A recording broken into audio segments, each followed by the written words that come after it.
The moment of creation is a form of magic, where an off becomes an on, a 0 becomes a 1, then another, and another, until, deep in the complexity, you discover order, speed, reliability, power.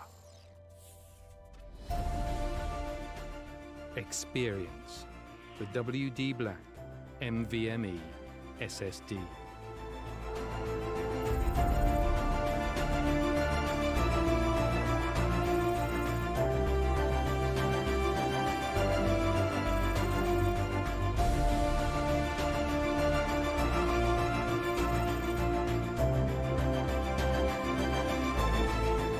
Fueled by darkness. Level up to NVMe SSD performance.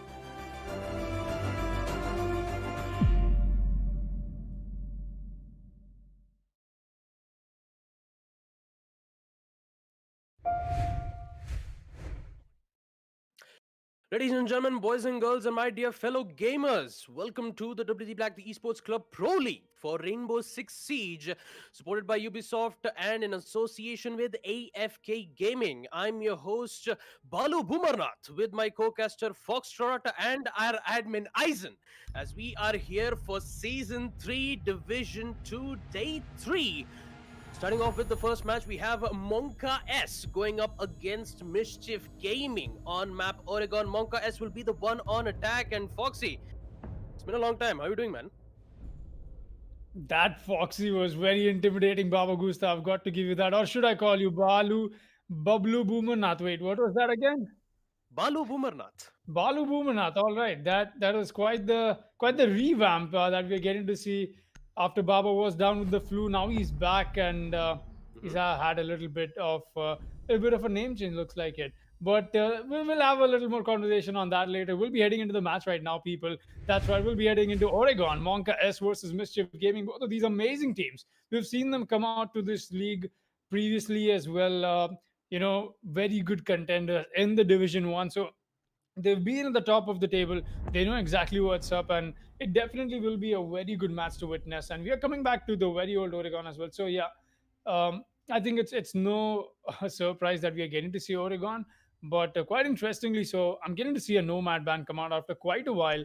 Recently, not many Nomad bands have been coming out. Thatcher Nomad will be the first bands from the attacking side, and Wamai will be added to that. We've seen the Wamai band come out yesterday as well, but that is of course Division 1 that we saw. This is Division 2. Not a huge difference. I do call it the Bloodbath Division. This is, in fact, where most of the action goes down. Everybody just at each other's throats, and that's exactly why I can promise this match also will turn out to be very promising and very close one. At least that's exactly what I assume. So we'll see the last ban come out, and that'll end the ban phase with Mira taken off the board. So quite the ban frequency that we've got here for Thatcher coming up once again. And that does not come as a surprise, but I would love to see Thatcher still being left into play, because then that just happens to push the defense on a rather aggressive mode, and it's always fun to watch that. That put aside, we'll be taking a quick look at the rosters right now. Jora, Firefly, definitely a new Buckinator. You might know him as Ashan, and it is what it is. You might know him as QB. That being said, we will be taking a look at Mischief Gaming's roster as well. Z Panda, Roxanne, Psycho Round, and Vortex. That is the rosters of the teams right now, people. Monka S and Mischief Gaming will be starting off a laundry and supply room as the first defensive side, with 6 picks already coming in. Well, sixth pick is in from Jora. The Zofia will be in play instead of the Jackal. Yeah. Just a friendly word of advice. This is coming from yesterday's stream, because I just saw you fumble over the 6 piss. Do not by any chance call jittery and beat bittery and jeet. All right. Take my word of advice for it. It definitely will not help you into making yourself feel better. But no, that's just jokes. Jokes aside, we'll be heading into this round, and yes. 10 seconds left before I keep forgetting your new name, Baba. I was going to address you with it, but I just forgot I what it mean, was. I could go out with multiple names, but I'm just adding one names per stream. Your new name sounds a little more.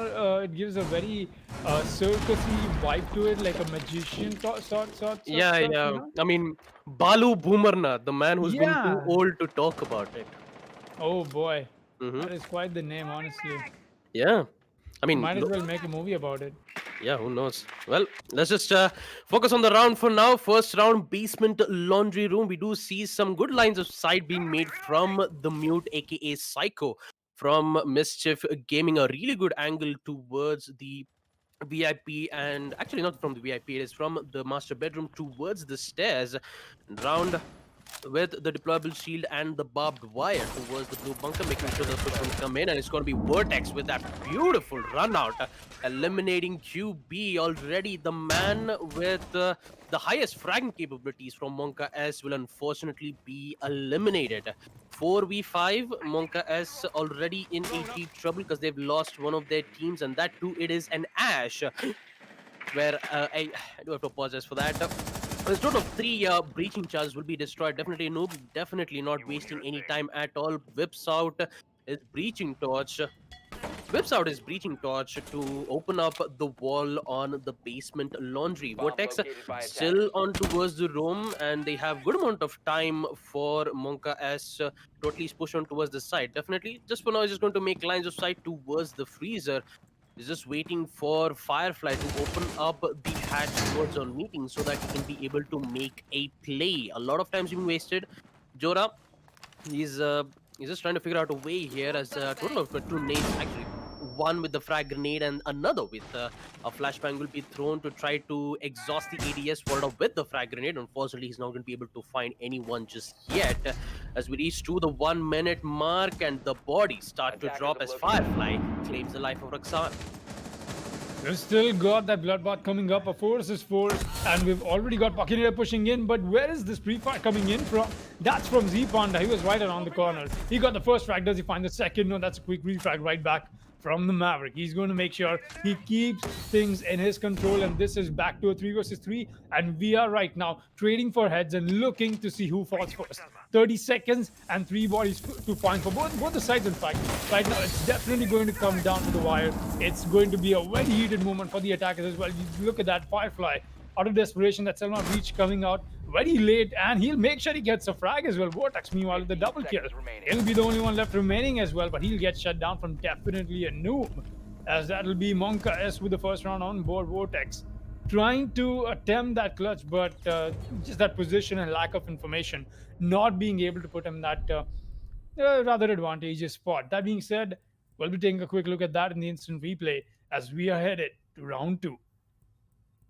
Well, what an amazing attack coming in from Monka as a strong start on attack basement laundry. A second floor kids dorm will be the site for Mischief Gaming. They need to make sure that they'll be able to get more of those early kills as best as possible, especially Vortex with that amazing run out towards the construction entrance, eliminating the highest fragging potential operators actually fragging players on the side of Monka S. It was a really important kill, but we'll actually get to see that when we commence to round 2. 6 pick coming in from QB as it switches from the Ash to the Amaru.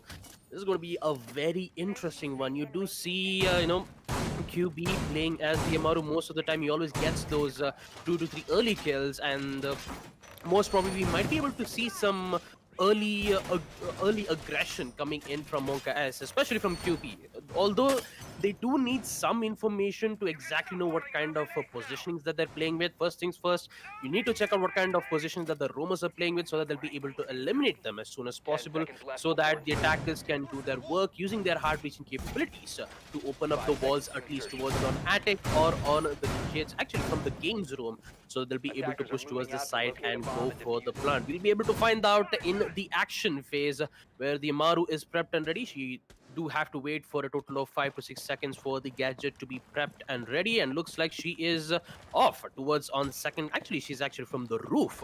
For a moment there, I thought she was going to be on the armory window, but unfortunately she was just trying to gain access to the roof as soon as possible, so they'll be able to get those good amount of angles, making sure that there won't be any aggressive plays, just like they did in the previous round, aka Vortex with the Vigil, but this time he's going to be playing as the Jaeger instead. So a very interesting op picks. So as the round commences, we don't see any early peaks and neither the early man count being dropped. No early picks yet. I expected Mischief Gaming to come out a little more aggressive, considering how the first round happened to go down. We did get to see them come up with an early trade, even last time as well. 4 versus 4 very quickly established, but this time around it's just a waiting game. It's both of these sides just trying to play the stall game right now. They still got the Jaeger playing downstairs, like Baba just happened to talk about it. Vortex not working. The Wizard was just not working for him. He wants to play the Jaeger and bring that kind of potential for him and his team. They still got Jora making the push from the side of the big tower, bottom of the big tower, in fact. And boy, oh boy, Jora has definitely had his time of warm up before he happened to come into this match. We did catch him live before this. In fact, it was a chill session that the man had with himself. He was looking to make that. Rather make that a warm up into something more useful. We've still not got a whole lot of commotion happening except for in the attic, and there you go. Not sure where that came in from. Oh boy, what a cover for his teammate.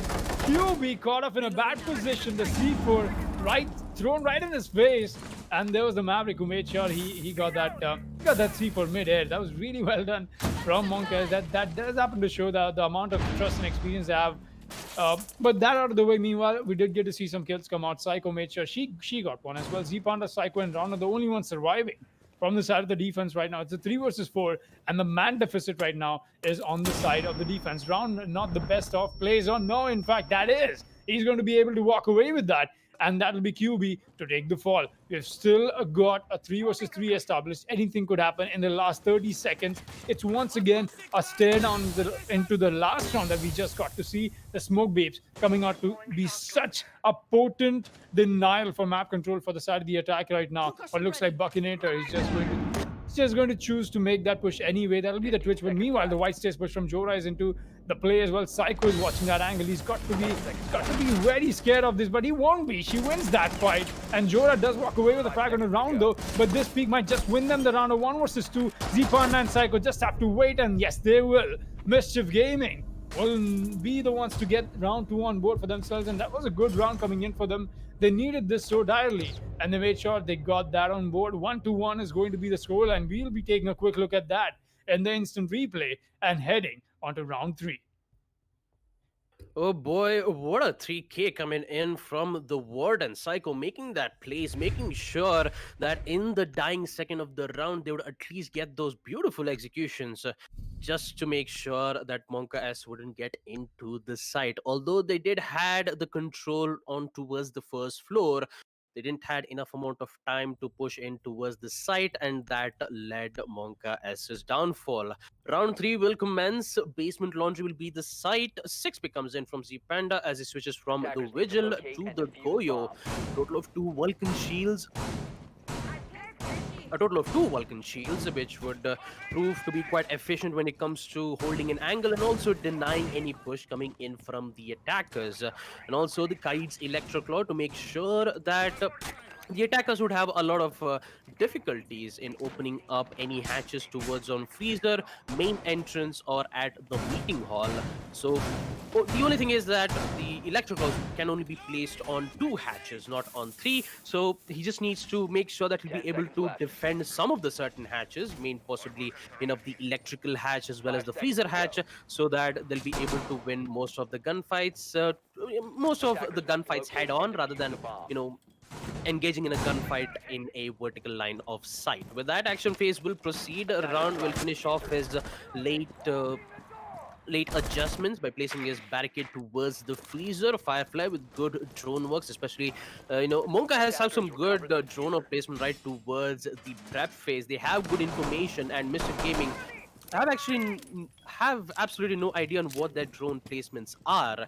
Although 2 or 3 of those drones has been taken out, but still having those important drones will be able to give Monka as some important opportunities. And looks like Amaru already with the Gara hook to enter towards the big tower stairs. Not having any problems, have good amount of info, and now they'll proceed to push towards the big tower stairs.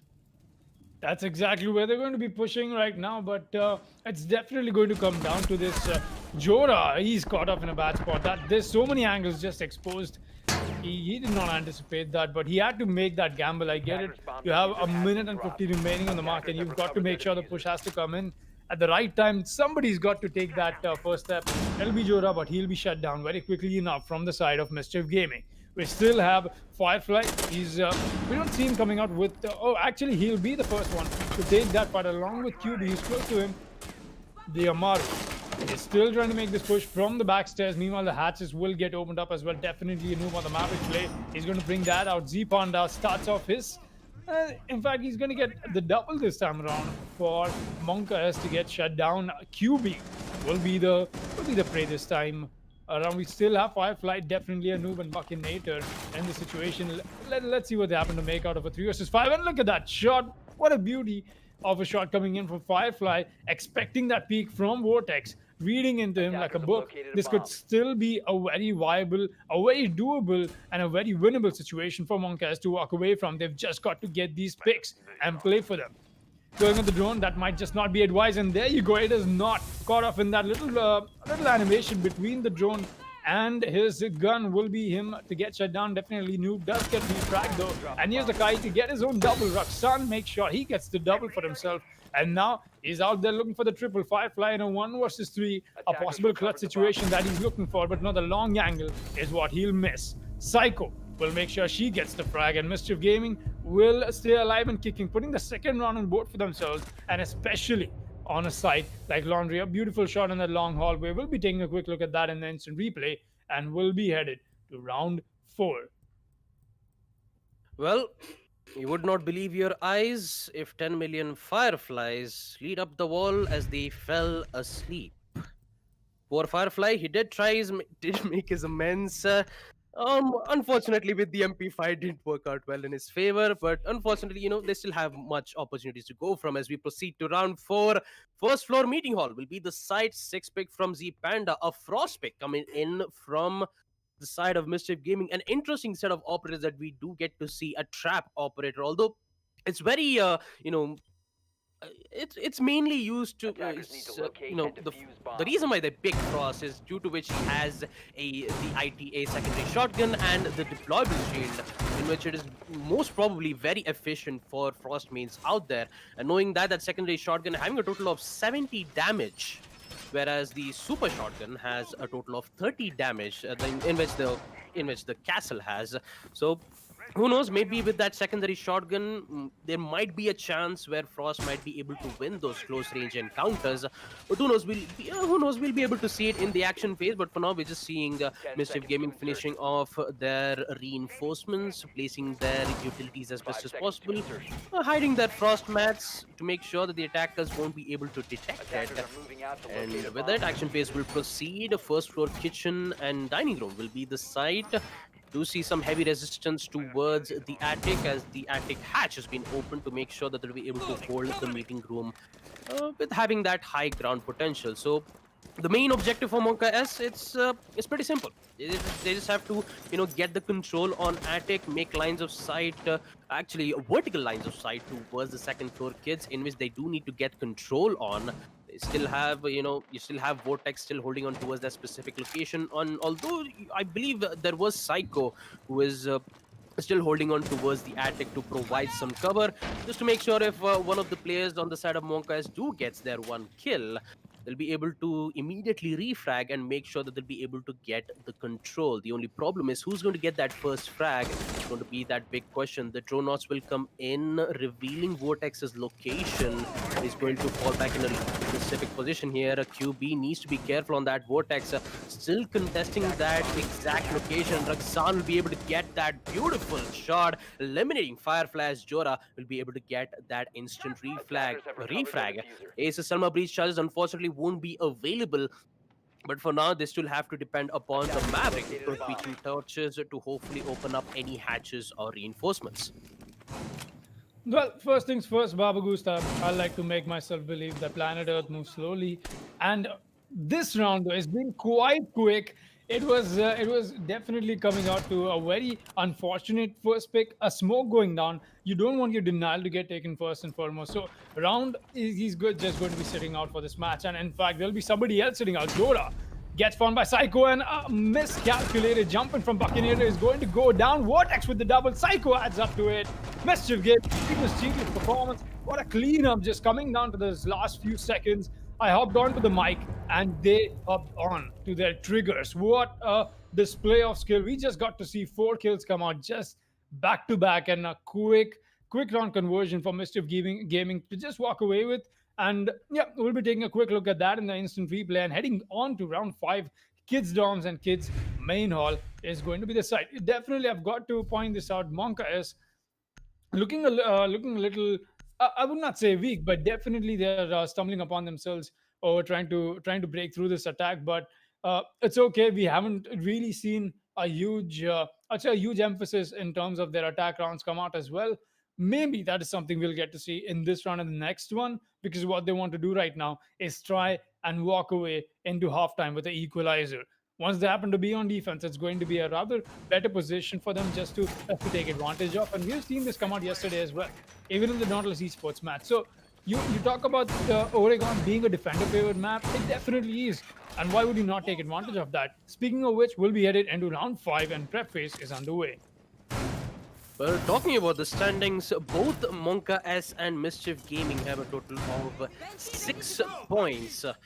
The only difference is the round conversion, in which Monka has as won a total of have a round conversion of 7, in which they are in the top of the leaderboard. This match will determine who's going to be in the top of the leaderboards. Looks like Mischief Gaming is currently in the lead 3-1, winning 3 defense rounds.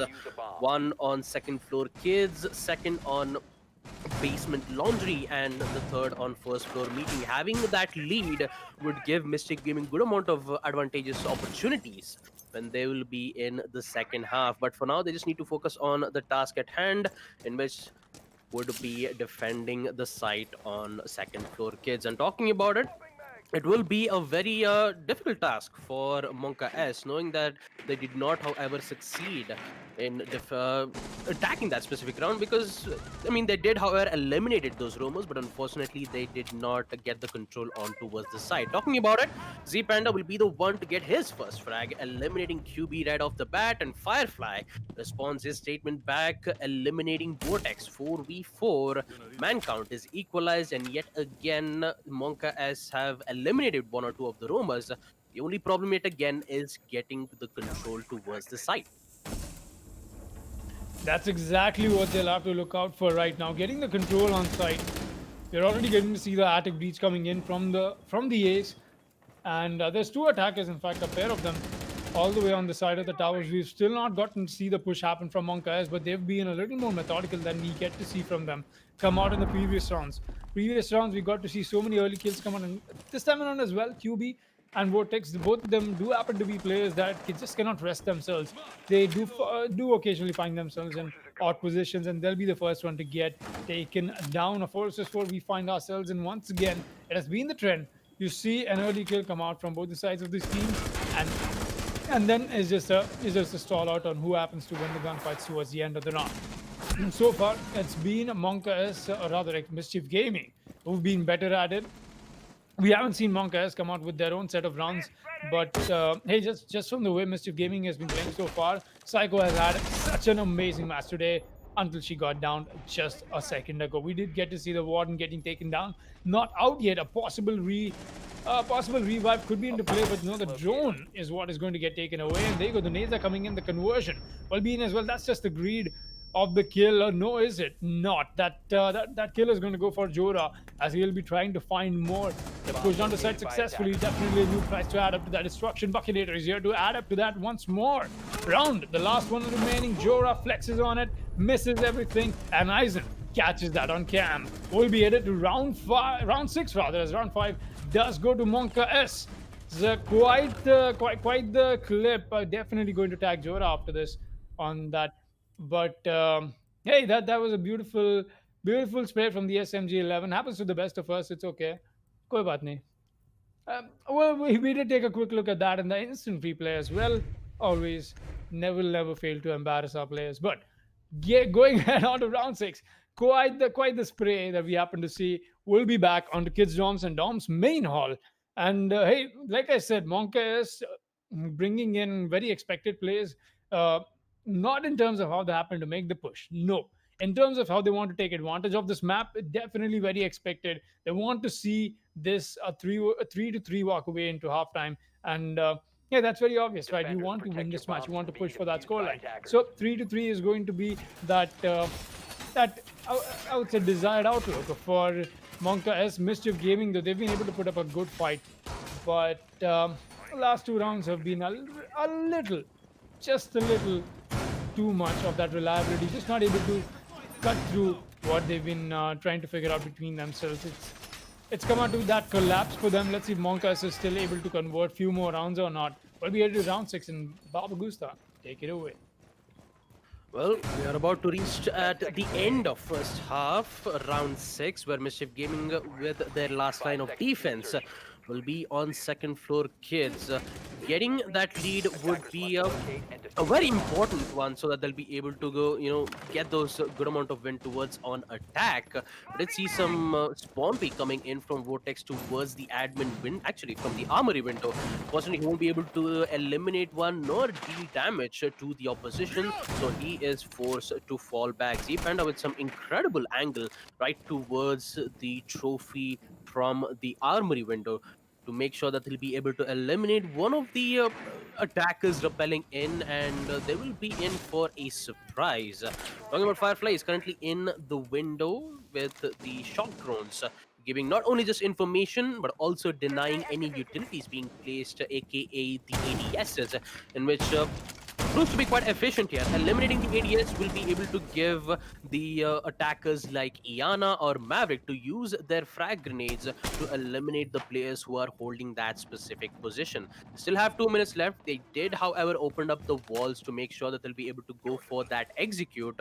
Although they haven't eliminated any members on the side of Mr. Gaming just yet, they've they're having a lot of difficulties dealing with the attackers just yet. Definitely just finishing his touch by using the breaching torches to convert the half wall trick, actually from a hard breach wall to a soft breach wall. He's just going to fall back and he'll just wait for his teammates. I believe that it's going to be QB with the breach charges to open up the wall, and where the line has been open. Zpanda almost missing that opportunity to eliminate the Ash towards the hallway. It would be wise for Goyo to just fall back and wait for the attackers to push in. Jora, he's just waiting for that information. A Selma breach charges used to take out that deployable shield. The smoke canister being used to deny the push coming in from the attic. And here comes the first frag. It's going to be Jora with the primary weapon, eliminating Z Panda as the Goyo has been eliminated. But still, they still don't have good amount of time left. 50 seconds for Monka as they did open up the wall, although they do need to be careful of the roamer aka Vortex, who's currently in towards the first floor dining. The third smoke gas canister is being used to delay the push coming in from the games room. Unfortunately, they need to make a move here. 35 seconds, QB in danger towards the trophy room, and Jora, he's just patiently waiting for Jaeger to make a play here. Sees the head, doesn't get the connect just yet, goes for the pre-fire, and so does Vortex. Jora is in very deep trouble, decides to use the nade, will be able to survive, but for how long is the biggest question. And on the other hand, towards this side is going to be Round and Psycho making their hold, forcing it on a 1v4, make that 1v3. It's not going to work out as Jora, who did all he could to deny the flank, but unfortunately, the players who decided to push in towards the side couldn't get the win. And with it, we will proceed to round 7, where Mystic Gaming will be in the lead 4-2. As we take a look at it in the instant replay, we now proceed to the second half. I just cannot believe I said it twice. Second floor Kisdom will be the site, and let's see whether Mischief Gaming will perform well on attack. That's the real question right now. If you could take a quick look at the scoreboard, there you go. 9 frags for Psycho. She's definitely having the day of performance today. That is peak performance. So close to a double-digit kill. While on the other side, Jora with 7 frags for himself. Quite interestingly, though, QB has had a donut so far, and will be headed to round soon. Maybe the second half comes out to be a little more brighter for him, because having to see QB like this is just a little out of touch, and just not something we get to see out of him. Not the QB we know, I but. mean, maybe we could wait for a month so that we could see some Tachanka plays. Who knows? Oh yeah, that could be a very huge reason for the stunt in his performance today. But yeah, we definitely could get the lot in play sooner or later, and that's when QB will have his lucky charm with him, and we'll get to see some amazing turret plays coming out from him and everybody else if Tachanka stays unbanned. That out of the way, we'll be headed to round 7, like we said, the second half of this match. And it'll be Monka's chance to just try and retaliate to what Mischief Gaming has put out so far. 42 walking away with that in the first half is definitely a great advantage for Mischief Gaming. They can play this attack rounds with a little more, I would say, with a little more cohesion, with a little more coordination between them, and they might as well be the first ones to get match point. But Monka S is not a team you want to take them for a ride, especially when they happen to be on defense on a map like this. Want to make sure everything is accounted for. Round has brought out the 0. That's right, Sam Fisher will be into play once again, and quite interestingly so. We're hitting the 2-minute 20-second mark. Let's see what this round happens to unfold. Ooh, Firefly almost finding the leg of the IQ, decides to retaliate, and she's going to be the one to win that gunfight. Vortex with an incredible kill, eliminating Firefly, although it was a bit of a fault on the side of Firefly because he kind of accidentally clicked on the weapon. I mean, technically he was the one who decided to shot, which made him give away the information. Raksan be able to open up the walls towards on the attic, will be able to give them entryway. But although having that 4v5 disadvantage, especially on the side of Mischief Gaming, it will be a lot of difficulties that they need to be mainly focusing on. Zero with those Argus cam launchers, be able to give good amount of information to make sure that any flanks or any roam capabilities coming in from Monka S would be able to give away their information. That's basically how you use the Zero. I mean, you still have that laser to eliminate any utilities being placed from the defenders, but most of the time it's just for intel gathering. And also he has that hard breach, gadget in which he'll be able to use it to open up lines. But actually, it's going to be the Psycho who's playing as the ace to use his Helm of Breach charges to make lines of sight. Although they do need to be careful of the Maestro's cams, because they'll be able to give away information through the smoke.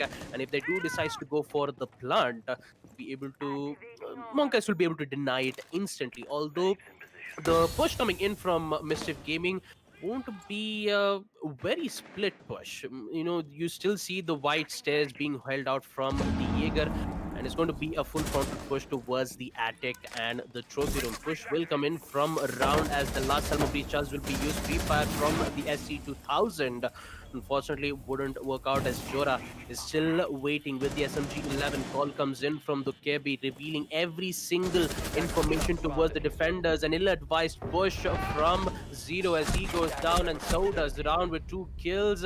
He's going to get taken out, tries to unfortunately make some amends, but that Alda will be able to sweep the entire team of Mischief Gaming, which leads to Z Panda all by himself with the DMR. Needs to make that place. He'll be able to get one. Can he be able to get the other? Push comes in from the attic, but he does not get the kill, as Monka S will be the one winning round 7. Second floor domes. As we take a look at it in the instant replay, we now proceed to round 8, where Monka S is not out of the game just yet.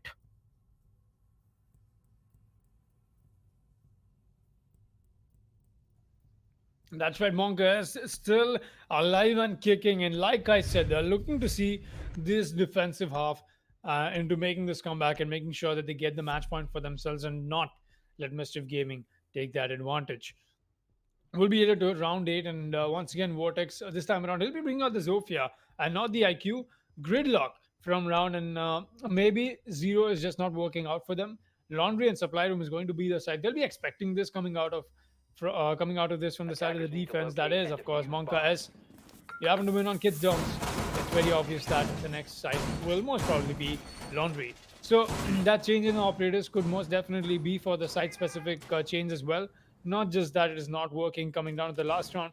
We did get to see them really striving for information coming back just from that active push and with that white stairs push also. It could have worked out well, but with players like QB and definitely Noob just having moments like those, both of them were able to walk away with double kill of their own. So yeah, it most definitely was a very good round for the side of Monka S, and I know they're having a little difficulty with that rotation over, and somehow everybody was going through at the same time. They'll finally be making their way out in and out of it, as we'll be headed to round 8. QB once again very aggressive. He's looking to find a possible early frag with any of these attackers. Just having to push on without droning in, but no, the drone works will come in first though, and this might just turn out to be a very fatal mistake for QB to go on the peak out for. He knows exactly where he's got to look out, and that's why we don't see that counter peak coming in from the side of the attackers as well. They know that QB is watching this. The moment you go for the peak, even you want to take that advantage on that elevated angle, it'll still get caught out. Firefly and QB, both of them are going to do this together now. It's a double duty tag team duo that I'm getting to see from them here. But this is just the aggression coming out from them, just all the way on the side of blue bunkers. That's scaring off Mischief Gaming a little too much, because we don't see anybody taking a fight there. At least leave alone a fight, we're not getting to see anything else come out of it. No drone work emphasis on it. There's just no utility at all. Looks like they might just be thinking to abandon the blue bunker push. But as I speak about it, the drone work start coming out, and the information trade-off does happen to go out. This is going to come out to a very, very nasty situation if they go in blind. They don't have eyes as to what is happening inside. They need to get more information. And right now, I can clearly spot the confusion in that attack push that is happening from the blue bunkers. Well, hatch being open towards the electric room. Jora with that bullet hole towards the main stairs. He actually sense that he sees the head. He's just waiting for that right moment to see it. He actually misses the shot with the SMG-11. And talking about it, it's going to be two players on the side of Mischief Gaming who's going to go down, Psycho and Round, which would give Mischief Gaming in a very difficult situation. Electric hatch has been opened, but at what cost? A total of 2 players have already been down, and Zpanda still decides to contest from the blue bunker. The DMR not doing well in his favor. The C4 comes in from Firefly, won't be able to get the damage just yet. An aggressive push comes in from Firefly. Unfortunately, he won't be able to get one. A lot of times being wasted. They need to make a play. Raksan will be the one to make some lines of sight towards, and Vortex eliminating Firefly. Does he get the second? Yes, he does. 2 kills from Vortex, equalizing the round 3-3. Where the Dubkyabi calls revealing their information. They need to be prepped, they need to be prepared, and they need to make sure that they'll be able to halt the push coming in from Mischief Gaming. Frag grenades coming in, a total of 2 frag grenades coming in to push off any defenders holding that particular positioning. But they do need to make a play here. 15 seconds left. The Panda is pushing in. He's been dealt quite a lot of damage with the smoke gas canister. He's in. Dash to go for the plant. Buckinetta sees it. Doesn't get the shot just yet. He's going to go down. 2v3, 5 seconds. They need to make a play. Jora smoke gas canister to be able to claim 1 life. Gonna be able to get the second. Raksan still using the plant. He is still alive. 2 minutes and that 2 seconds. Will be able to deny from Jora himself as Monka S will win round 8 basement laundry room yet again. Let's take a look at that in the instant replay. Round 9 will commence.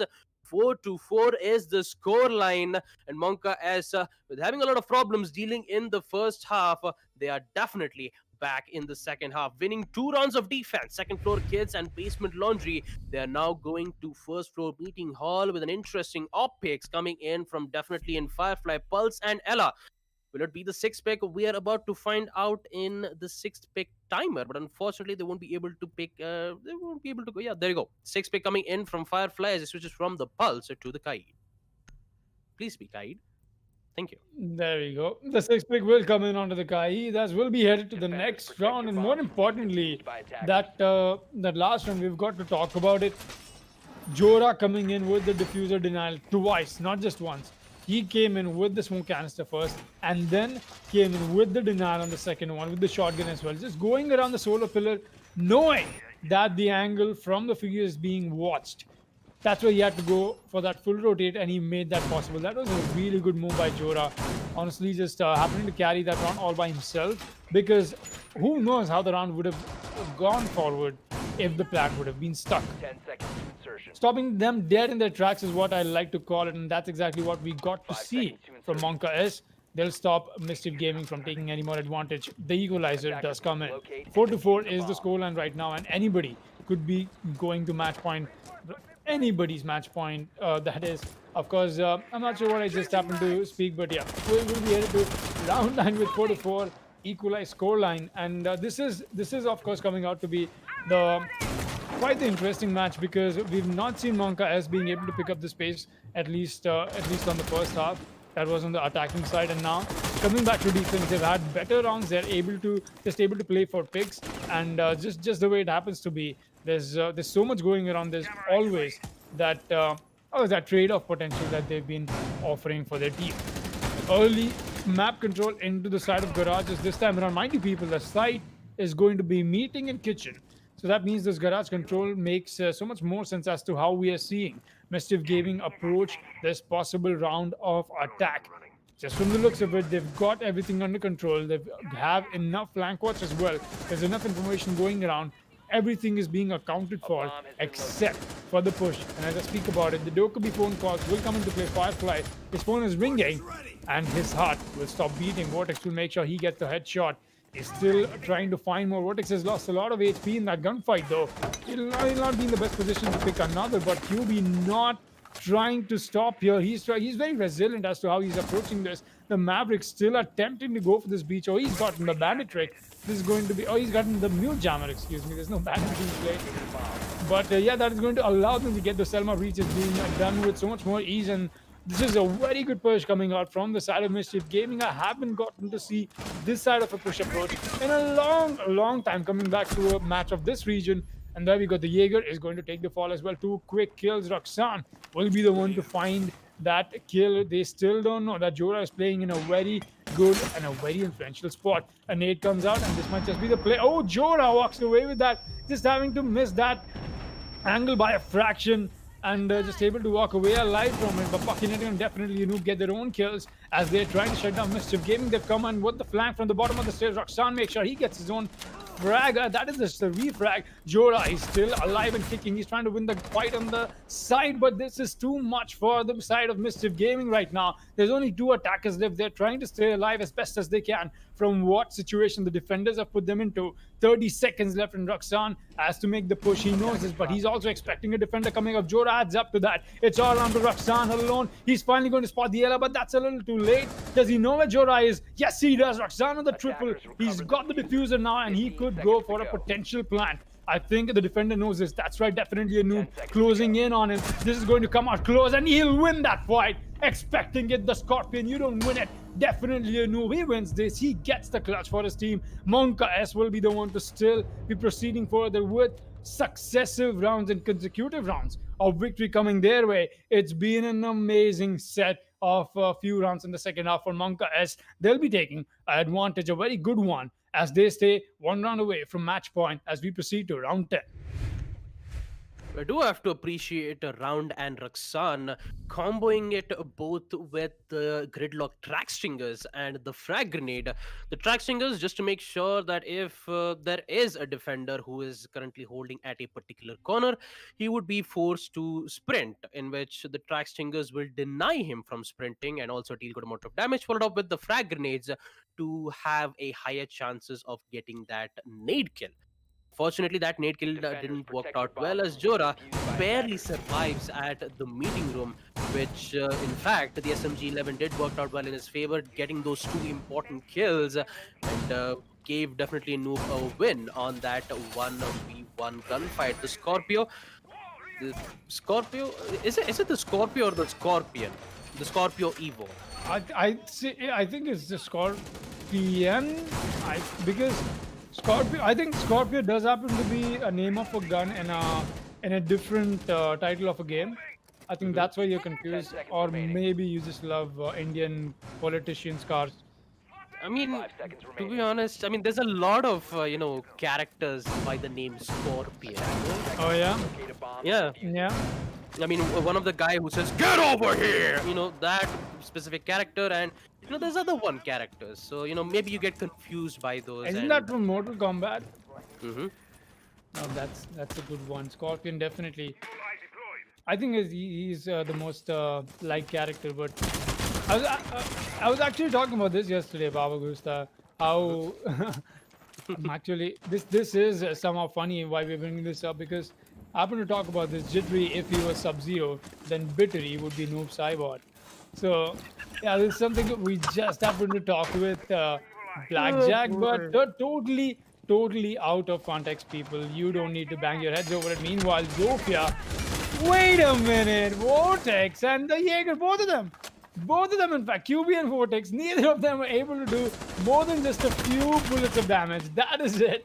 And that was actually Vortex's frag to walk away with. I'm not sure how that frag did not connect, or he just happened to whiff too many of his shots. QB, I think this is one of the advantages of staying as ecstatic as QB is people just cannot pin you down and kill you. You're always moving so much that it just comes down to a difficult aim track that you need to bring on for yourself. No, that's just me joking, people. We'll be headed to a minute and 30 mark with no lives lost so far.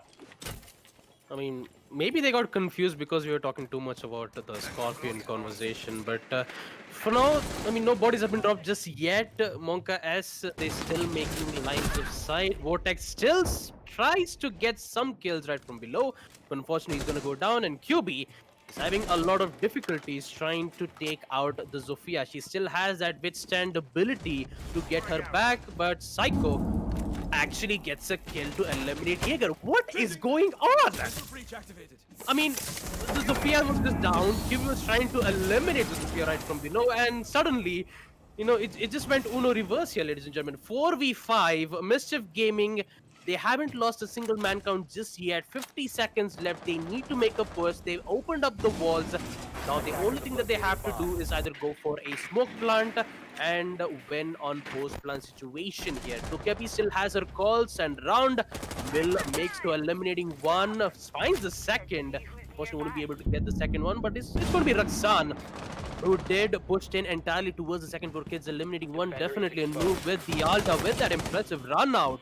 Eliminating one is Psycho decides to go for the plan, but he accidentally fell off from the hatch. That is unfortunate. The C4 comes in. The C4 is going to go down as well. The post-plan situation comes in. It's going to be definitely a noob with a total of 5 HP.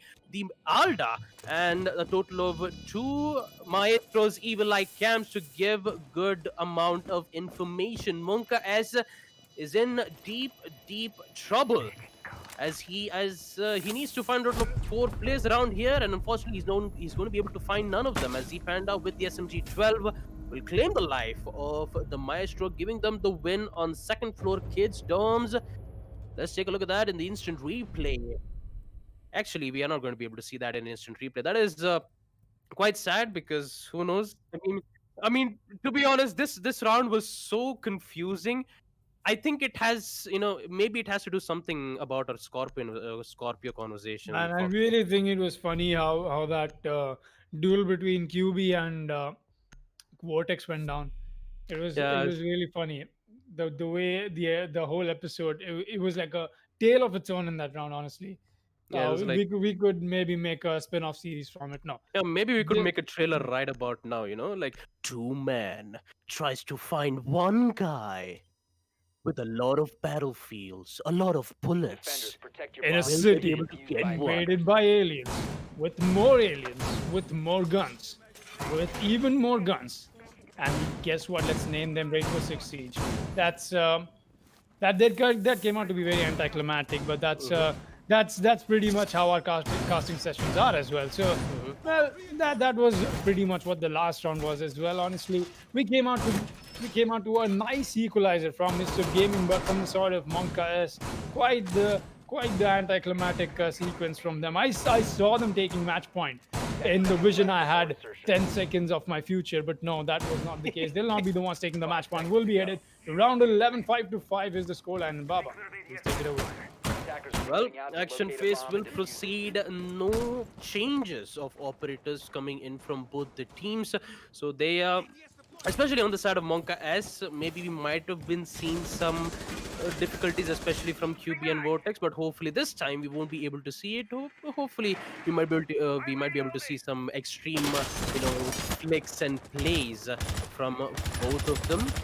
The windows will be open from Vortex, and it's just going to be the same strategy here: opening up the walls on Attic, opening the walls on the games room, and then push towards the site. Although they do need to be careful of the roamers, that would be Buckinator, aka Ishan, and QB, who will be facing a lot of problems here, due to which the gridlock will be able to place her track stringers towards the big tower stairs, and there will be some heavy resistance of denial from the attackers to make sure that the defenders would have a lot of problems dealing when they decide to go for the flank. Raksan will be able to do his work to open up the lines, actually open up the wall towards on the attic, just a circle so that he'll be able to use the nade to open it up. Although the breaching torch needs a bit of a work here. Will take a lot of time dealing with it, but for a second or two he'll be able to open it up successfully. And with it, the time goes by, the nade goes... Actually, it's not a nade, it's going to be a track string that's being thrown. Actually, it's not even a track stinger, it is a smoke grenade being thrown towards the attic to deny any angles being placed so that the drone would be able to give away good amount of information. With it, the bodies haven't dropped just yet. 1 minute 20 seconds left, and definitely thinking of making a play right here. Nate comes in to be able to deal a minor damage towards the Maestro, but he will be fine, and he'll just fall back towards the from the dorms room. Buckinator, interesting enough, is in the first floor kitchen. The second nade will come in. Unfortunately, will not work out for them. They're going to lose a lot of time here. They did open up the wall. They still have the Dukebi's utility to compromise the defenders' locations. Let's see what's going to happen in these 40 seconds left for them. That's right, only 40 seconds, and that separates us from who goes to match point first. And just from the looks of it, I cannot make any predictions right now. 5 versus 5, 30 seconds and the kills come out. It is what it is. We'll get the first frag. Psycho will be the first one to take the fall. Definitely Noob in another fist fight. He's going to get taken down. Raksan will be the one to take the fall. In fact, meanwhile, this is so quick and this is happening so fast. Z-Pand is on the site.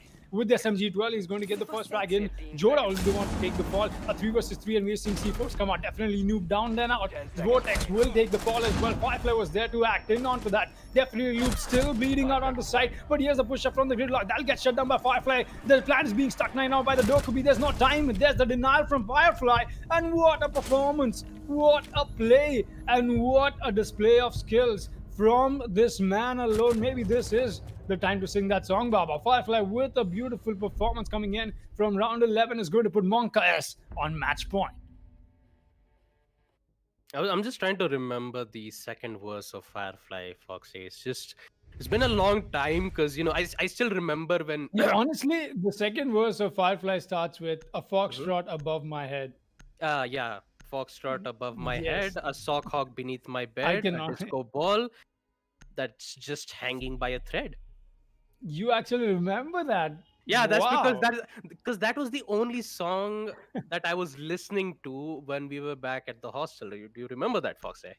Oh yeah, that was quite interestingly a song we happened to find out around the same time. 3 years. Most definitely. It's been Most 3 years, definitely. Foxy. It's been 3 Yeah. years, to be honest. Yeah. Yeah, I would say that did come out to be a very interesting choice of music for us. But yeah, I'm sure that Firefly from Monkas is not feeling the same about it. But just coming back to this match, Monkas is it was a good round coming in from them. Just able to come out with such a close refrag potential between two teams, and even the positioning and that push from both of the sides was just so unpredictable. Anything could happen, At that point, so many things was just variables hanging around, which Monka came in, or rather Firefly came in, swooped in, and made everything a constant. He gave us a clearer picture onto who's taking a match point first and foremost. We'll be back to laundry, and that means that is going to put us in that... look at that, once again. QB is going to bring out that angle once again onto blue bunkers along with Jora. And look at this two-man take. It's definitely come out to be one of those. Have you seen Toy Story, Baba Gusta? We have the soldier men, and both of them are always stuck like this. Like you cannot move them, but one's always prone and one's always standing up. Happens to remind me so much of that. But enough of pop culture references today, I guess. We've had You've got a quite a friend few, in me. many. The moment somehow that rhymed, the moment I said quite a few of them or something like that, he said you got a friend in me. But anyways, enough of pop culture references. Baba Gusta will be headed here on the 2-minute mark, and we've not got any kills once again. We've seen QB take some damage, but well, I've seen him perform rather a little more on the other side of that graph. He'll be looking to do that damage as Jora starts things off. Psycho almost losing a life there. That was a very good C4 toss coming in from the Goyo. He's definitely walked away with a very good trade-off from what he expected to, but that kill is still not confirmed. The Psycho is still left alive and breathing. We'll still be seeing the 1 minute 30 mark being hit, and the push is still into play from both the sides of this match. Well, talking about that blue bunker hold, it would have been wise for the attackers to have flashbangs so that they'll be able to blind at least one of those specific operators so that they'll be able to get the advantage. And talking about it, QB unfortunately loses to a gunfight with the DMR. Dokebi tries to find his luck, in which Psycho eliminates Jora, giving them the control on towards the blue bunker. Do apologize again. As the attackers, they have 1 minute left, but definitely is still holding towards the blue bunker. They're going to make sure, he's going to make sure that he'll be able to get at least 1 or 2 kills, but he do need to be careful about that grenade which is going to pop out. The Goyo shields will be in effect. Unfortunately, no reinforcements will come in with from the Maestro. Vortex still towards the freezer. Maybe Melusi does not know where exactly his location is, in which he will die, unfortunately, making it a 2v4 situation. Make that 1v4 as Vortex claims the life of Bakinator. It all goes down to definitely a noob in a 1v5 situation. We'll be able to find one though, but unfortunately won't get the other. Z Panda with the final kill as Mischief Gaming will win round 12. Basement Laundry Room. As yeah, it's actually overtime. All right. I mean, most of the time, yeah, it is overtime. I'm actually quite surprised. I did not expect to see that, but yeah, if Blackjack was here, he would have said, "Ladies and gentlemen, are you ready to rumble? Overtime is in play." Although, it would have been That it was would have been actually that was a very good imitation of Blackjack. I've got to give it to you, Baba. It was way better than the last time I saw Ashrit the Banya doing it. Because the last time Ashrit the Banya took me into overtime like that, I got taken to undertime, man. Attackers need to locate and defuse bombs. आशिक बनाया आपने. Well, that out of the way, we'll be headed to overtime. That's right, 6-6, equalized scoreline that the teams have brought us onto, and we'll be taking a quick look at the scoreboard as well. Look at that, 12 cracks for Vortex, follow up onto that by Psycho with 11, and Z Panda with 10 off his own. And on the other side, a completely different story. We've got definitely a noob with 14 whole frags. Oh my god. Jora with 10 on that follow-up, with Firefly with 7. It's definitely come out to be these players expecting how most of these rounds have been going so far. But none of these teams, neither of them want to give up. Both of them want a piece of the cake. Both of them want to make sure they get this victory for themselves. That being said, we'll be head forward, and once again, we'll be seeing definitely Noob bring out the Maestro. He's been good with it. He's definitely been very reliable. Always for vice teammates as well, so I don't see why he'll have to go for that change up. And that's my point here. They've only got Maestro for that information trade-off. There's not essentially anything else, and that's something else I like about Monka as we are getting to see rather more a deniability of an approach from them on their defense with their positioning as well. And this was not what we got to see them from before. So it's really nice, and it's really interesting to see teams bring this out. Just throw in that little difference between rounds and change the strategies of how they happen to approach something. Really loving that, because the last time I saw them over here, what we got to see was a very standard A very standard defense that you get to see. This time around, it'll be a little changed up. Definitely not a whole lot you can do about defending a same site. Different, but yeah, that change up is much appreciated. We'll be seeing Vortex. He's still holding on to this rappel and just taking care of some utility that he can take care with his gun off of that rappel angle that he got for himself. But he won't be committing to that, at least not yet. He's just going to be chilling for now, getting the milk van doorway open as he happens to make his way from main entrance. QB will be here. Oh, that is the easiest frag for QB to walk away with. Vortex, why did he not drone? That was such a huge misplay from him. Very irresponsible of a push is going to get turned into a punishment. QB making sure he got that frag this time around though. And will be headed to the 1 minute mark with definitely a noob adding up to it. Does he get the double? Oh boy, what a connect! Definitely a noob with the all die. Does get shut down though eventually on that doorway by Z Panda, but he's done the damage that he needed to. Finding Psycho and Z Panda in a 2 versus 4. A very difficult situation to walk away from. Make that a 1 versus 4. And make that, no, don't make that anything. QB will get shut down though by Psycho. It almost looked like QB had the connect onto her, but looks like he did not. She'll still be alive. She's looking to make this clutch happen. A 1 versus 3 is what we are seeing. Come out, we won't. Jora will make sure he shuts her down. And we'll be taking round 13 and we'll be taking a quick look at that in the instant replay. And be heading to the next round. That is Monka has to claim match point for themselves, people. Round 14 is underway. Now, the real question right now, right here is, will we see ourselves getting pushed onto maximum overtime? Or is this going to be a cleanup from the side of Monka S? Well, Foxy, we are about to find out. 7 to 6, Monka S is the one on a match point, and the site will be on Basement Laundry. As technically the moment of truth for Monka S to see or determine whether whether that they will be in the top of the tournament standings, or will Mischief Gaming gets a hold of that first position. And talking about first position, it has a higher prize pool and also the higher chances of getting into Division 1. Talking about Division 1, Monka S unfortunately were relegated in the previous season, so now they are going up against Division 2 players. And talking about it, Monka S, they did, however, won a total of 2 matches for today. And just as I talked about it, having a total of 6 points, and so does Mischief Gaming. The only difference was the round conversion.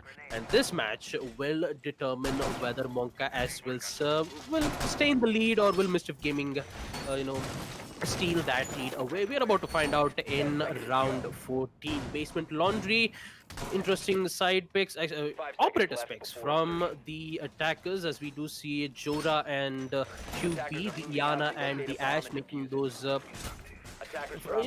the gun which would be able to provide some important frags as soon as possible. Maybe you might be able to see some heavy aggressive plays coming in. No, I don't think I don't think we would be able to see that.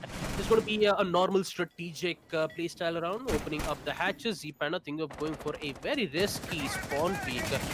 Unfortunately, we won't be able to find out anything just yet. The Gemini Replicator giving away information and also bamboozling their opponents, as Jora will be able to give and get good information, and so does that Twitch drone, taking out those ADSs in which Z Panda was holding that specific angle. This is not going to go down well in their favor. Jora using the nades to take out one deployable shield, but they have to take out another deployable shield towards the boiler room. Firefly making his way towards the meeting room so that he'll be able to open up the hatch, but he still needs to be careful here because he is all by himself. The breaching torch from definitely a noob. He needs to be early enough to open it up and make sure that he'll be able to get towards the side, give good amount of angle to their teammates as best as possible. The shotguns from the smoke decides to go aggressive. Unfortunately, lack of intel is what makes him fall back, and Mr. Gaming is just going to wait for Monka S to make their play so they'll be able to eliminate them as soon as possible. That's right, they've got to make sure they make their play. And Mr. Gaming has had their moment of patience, and a beautiful maverick trick will come in from the side of the attackers as well. Definitely, Anu will be the one. Z-Panda, meanwhile, finds the frag onto Jora. That's a quick headshot, and Roxanne finds another Buckinator, goes down. He finds one more downed operator. That's going to be definitely a noob, that Maverick. This is looking very ugly right now for the side of Monkas because it looks like Mr. Gaming is about to kick us into maximum overtime, people, into maximum rounds that a match can go. Just from the looks of it, a 5 versus 2 essentially. Definitely Noob is getting revived right now. Monkas has to clutch this 3 versus 5 potentially with everybody solo on HP. It's going to come down to the 40 seconds that separate how this match is going to turn out to be. We've got the drone works coming in. That's going to be more than enough information for the side of Monkas to walk away with the Kites location given away. It's going to be the first line of defense, but Vortex meanwhile finds a frag onto QB. He's on the flank, in fact. He might as well be the one to shut down the rest of the attackers as well, but they'll be wiser than that. They'll be looking and expecting for that flank. Z-Pounder takes a lot of damage. It's coming down to these 1v1s that they're trying to win. Firefly meanwhile does get a frag though, and that's round taken off the board. He's got to quickly go for the reload. It's only 10 to 15 seconds left, and Raksan comes in with another frag. That's his double. Will he be able to find the final frag on the Firefly? Looks like he's just going to wait this out. We don't see any huge pushes coming out from him. His barrel does get spotted though, and Vortex will be more than glad to take that kill. Mischief Gaming will be taking us to maximum overtime, people. That's right. Round 12 was not enough. Round 13, not enough. Round 14, nope. We'll be headed to round 15 right now. Maximum overtime. This is it. This is the final round. Whoever happens to take this will be taking home the victory. What an amazing match we've got to witness here today. Even yesterday, starting off the first match with a maximum on time, and today as well, it definitely has come down to a very, very good R6 extravaganza, I would say. Looking to see if it makes down for the hat trick, as we'll be headed to the final round after taking a quick look at the scoreboard. Well, final round it is from both these teams as we take a look on the scoreboard. Double digits from Mischief Gaming except round. Feel sorry for him, but on the side of Monka S, good double digits coming in from Jora, and definitely who's been making some impressive plays with the Alda and SMG 11. And this time it's going to be Monka S who will be on defense. Talking about their defense in the second half, they've won 3 rounds in a row on second floor kids, basement laundry, and fourth floor meeting room. Having a bit of problems on second floor kids, they decided to hold their ground on basement laundry, in which it did work out well in their favor, especially some unusual aggressiveness coming in from Monka S, especially QB and Jora, who once were holding towards the blue bunker entrance, making sure that Mischief Gaming wouldn't have the access in the early rounds. Jora tries to eliminate the drone, but unfortunately with some aggressive peakness from the drone, Jora decides to fall back and use the shotguns to open up lines of sight and actually get some access. And talking about it, Mischief Gaming, oh boy, an aggressiveness plays SMG-12, the Zofia impact concussive nades come in, unusual aggressiveness, but it's going to be a cleanup squad from Monka S, which would instantly turn it into a 5v2 situation. Oh boy, oh no, no cube. 2 minutes 24 seconds. Mischief Gaming has already lost a total of 3 players. Psycho already having less amount of HP, and Raksan still has his grenades though. He can be able to use his nades to eliminate at least 1 or 2 players, but not having those information, how will he use it? He can be able to take out Melusi, but Psycho still has some fighting left in her. Eliminating one, gets taken out from Firefly. Leads to a 1v4 situation. Raksan uses 1 nade to try to take out some utilities or the operators, but unfortunately that heavy aggressive push made Mischief Gaming cost their round here. Already Laksan having less amount of HP, he still needs to deal with a total of 4 players, not to forget about a total of 2 smoke gas canisters, the C4s, and also the number of bullets that the defenders have. Unfortunately, I might try to remember this the third verse of Firefly. Let me just think about it. Yes. I'd like to make myself believe that if planet Earth turns slowly, it's hard to say that I ever say. But here comes the push, and Jora with the shotgun will take the life of Raksan. Monka S will be the one winning round 15 on basement laundry room, as they will be the one to win against Mischief Gaming 8-7. What an impressive match we did get to see, and it wasn't a viable push. I do have to talk about it. A very, unnecessary aggressiveness push right from the basement laundry stairs. But yeah, talking about it, in the end, Monka S will be the one who's going to be in at the top of the leaderboards, having a total of 9 points in their hand, and they will be happy about that progress. I'd say I wouldn't say that rush was completely faulty. We did definitely get to learn something from it. Is that if you do want to rush, don't rush like that. It's a very one-sided and no information rush coming out from them. There was just no crossfires. Honestly, it was a little clumsy, but it was a good gamble that I see the side of Mischief Gaming come out, because usually we don't see teams come out with such a huge gamble in such a huge moment of a match, overtime match point. Who would want to make a rush at that moment?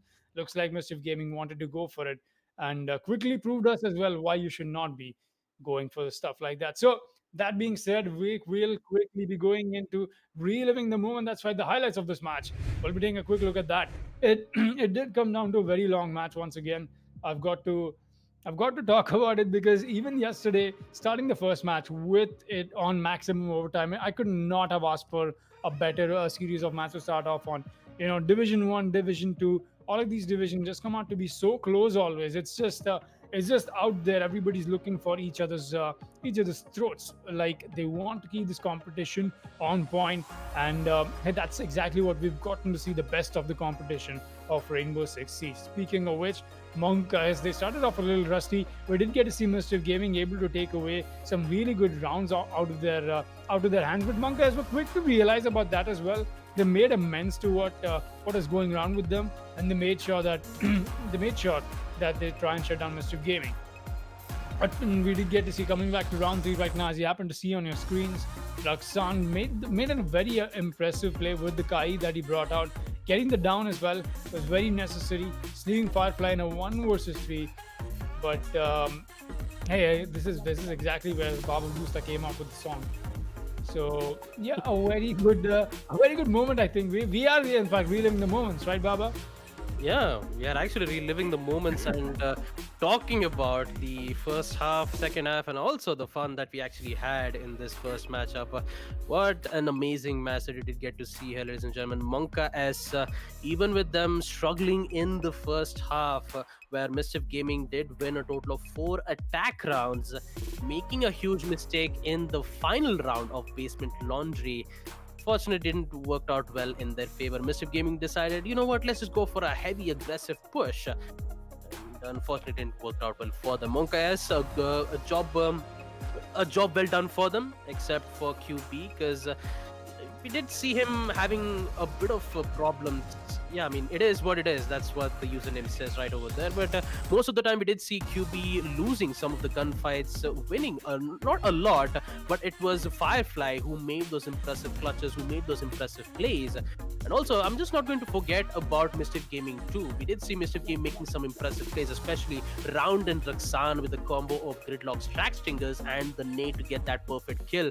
Although the combo did work out well, unfortunately they didn't get the result that they've hoped to be, and most of the time we did see some huge misplays happening on the attack side itself, losing on second floor kids, basement laundry. The only side that they did won successfully was on second floor kids. They did, however, won basement laundry twice. Actually, it was only once. The last one was on round 14 basement laundry, where Mischief Gaming were on the one on defense. But talking about it, second floor kids dorm, they didn't had any problems dealing with it. But when the site was on basement laundry, and they had a lot of problems dealing with it. But for now, it was a very good coordinated push from Mischief Gaming. They still need to work out about some of the gun plays in which they do need to be careful about. Yeah, most definitely. Mischief Gaming coming out in the lack of decision making as well. Very clearly from the last round we got to see of this match. But it was this solo player performance that Monka has always had. We got to see so many clutches come out from them as well. And just as we happen to see it, winning that 1v1 that you essentially need to in order to make your push into something useful, that is something I think Monka has had a better conversion rate on. Mischief Gaming just could not cross that barrier. And this, look at this round, for example. Firefly himself was able to pull off such a huge weight of the round all by himself.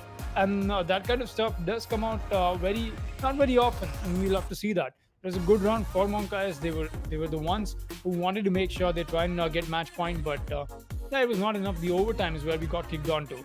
We will we'll now happen to see this replay coming up on your screens right now. Right after this, just a moment. There we go. This round that did come in from the side of Mischief Gaming, though this was so much more than necessary. What we did get to see them come out was such a huge dismantling round from them, and it was just beautifully well done. But at the end of the day, Monka S was the ones to make things happen, make amends to what was going wrong, and make sure that they get the victory for themselves. So I think all in all, it was a beautiful match that we got to witness, and taking it to maximum overtime was in itself a treat. So I think adding anything to that would just not be doing justice. But that was just the first match for today, people. That was Monka S. We just got to witness winning the first match against Mischief Gaming. We've still got more. The second match coming up on your screens right now, just after a short break, is going to be ESM versus Nat in this Bloodbath division once again on the beautiful map of Oregon. We'll be seeing you guys in just a short bit. I'm Foxtrot, and this is my co-host Baba Gusta. See you guys after the break.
What is up, everybody? Welcome back to WD Black, the Esports Club Pro League for Rainbow Six Siege, supported by Ubisoft in association with AFK Gaming. I'm your host, Foxtrot, and joining me is my beautiful co-host, Baba Gusta, as we're headed to the second match of today. That's right, people. We've had an amazing week one of matches in Season 3, and what a beautiful match to start off today's stream as well. It went to maximum overtime, and I expect nothing less of this match as well. It's going to be ESM versus Nat. Both of these teams very, very potent in their own right, very good in their own ways, and I cannot wait to see what they happen to offer on a map like Oregon. We've seen this map being played out so much more. It definitely opens up so many more avenues to what each team brings out of their own pocket. But that's enough talk, people. We'll be headed into the match right now. That's right, the ban phase is already underway. Nat will be the first ones to start off on defense, and ESM will be the ones to start off on attack.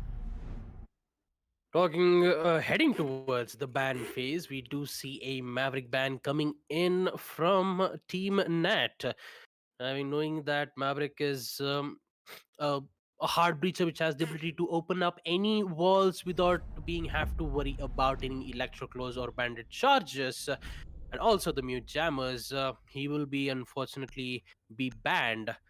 And Team Nat, they on the side of defense were the one to be banning Maverick, whereas ESM will start to ban Thatcher and the Kaid. Interestingly enough, because since the Maverick has been banned on the side of attack banning, the Kaid would be a viable option for them, because most of the time the Kaid is the only operator that could trick both of the walls if there is a Hibana's Excaro pellets or the Thermites. The Thermites is breach charges. Actually, I kind of forgot the name just right about now. Exothermic charges. Thank you, Aizen. Thank you so much. It still confuses me somehow that all right, so this is something I feel I've got to ask. Did they change the name of the exothermic charge? Because I remember going back to situations in year one, and it would have that cafe situation where it would be thermite, and you've got a very good intro of calling it a brimstone. That the Yeah. exothermic charge is called a brimstone. So I was very confused. Was it what is it? Should I call it an exothermic charge? Should I call it brimstone? We just rolled with exothermic charge, I guess. But that aside, love to take a look at the destructive roster that is in the lobby right now. 10 Attackers need to people, locate and all defuse of as them many bombs as just they can. totally mental. And I say mental because they really are cracked when it comes to playing this in their frag potential, in their own way. They've got their own ways to bring out, but let's take a look at the rosters. No more talk. Lockdown, Michelangelo, Shredder, Mojo, and Casket from the side of ESM, while on the other side, we've got Roni the Sim, Drish, Dizzy, Tandem 69, and Desi. Nat has had their way. They have had their breakthrough into Division 2. They're definitely looking to push this for Division 1. If it does come out to be, I cannot just imagine if Nat does happen to make it to Division 1. How amazing that would be. We've got so many teams right now contesting for that top champion spot. That's right. Since Union Gaming's downfall, we've not gotten to see any team taking the title of the champion for this league consecutively. That adds so much more uncertainty and so much more excitement just for me as a viewer. It's coming down to all of these teams fighting night and day, trying to make it to the top of that scoreboard. Happens to add so much more level of an excitement and seriousness to it. Speaking of which, we'll be headed into this match, and round one is already underway. We're getting to so much happening from the attackers. The drones are coming in, but the Mozzie pests are what are stopping them from going in. We'll still be seeing that early little information taking place for the side of the attackers and the defenders as well. We don't get to see a huge emphasis from the room once again, except for Dizzy. He's out there. He's really looking for some conversions, and a very late retake onto tower is somehow allowed from Samurai Esports. This is weird. Usually we get to see the tower going into a lockdown because attic push turns out to be such a huge and influential push that you need to make, but that's not something I've gotten to see from them. And maybe we might just get to see a different version of a push from the attackers right now. No information on either both the teams, and Mozzie almost sees, to be honest, he almost could have got a perfect wall bang towards the windows of Armory Hallway. Unfortunately, he did not, and he decides to do the flanking duties instead. Attic wall has not opened. But the games room have been opened for eSamurai Esports to push in and eliminate them. With a total of time remaining to a minute, eSamurai Esports, they haven't eliminated a single player on the side of Team Nat just yet. Lockdown with the Nomad, the air jabs will be able to provide some cover when it comes to the flank opportunities that Nat has.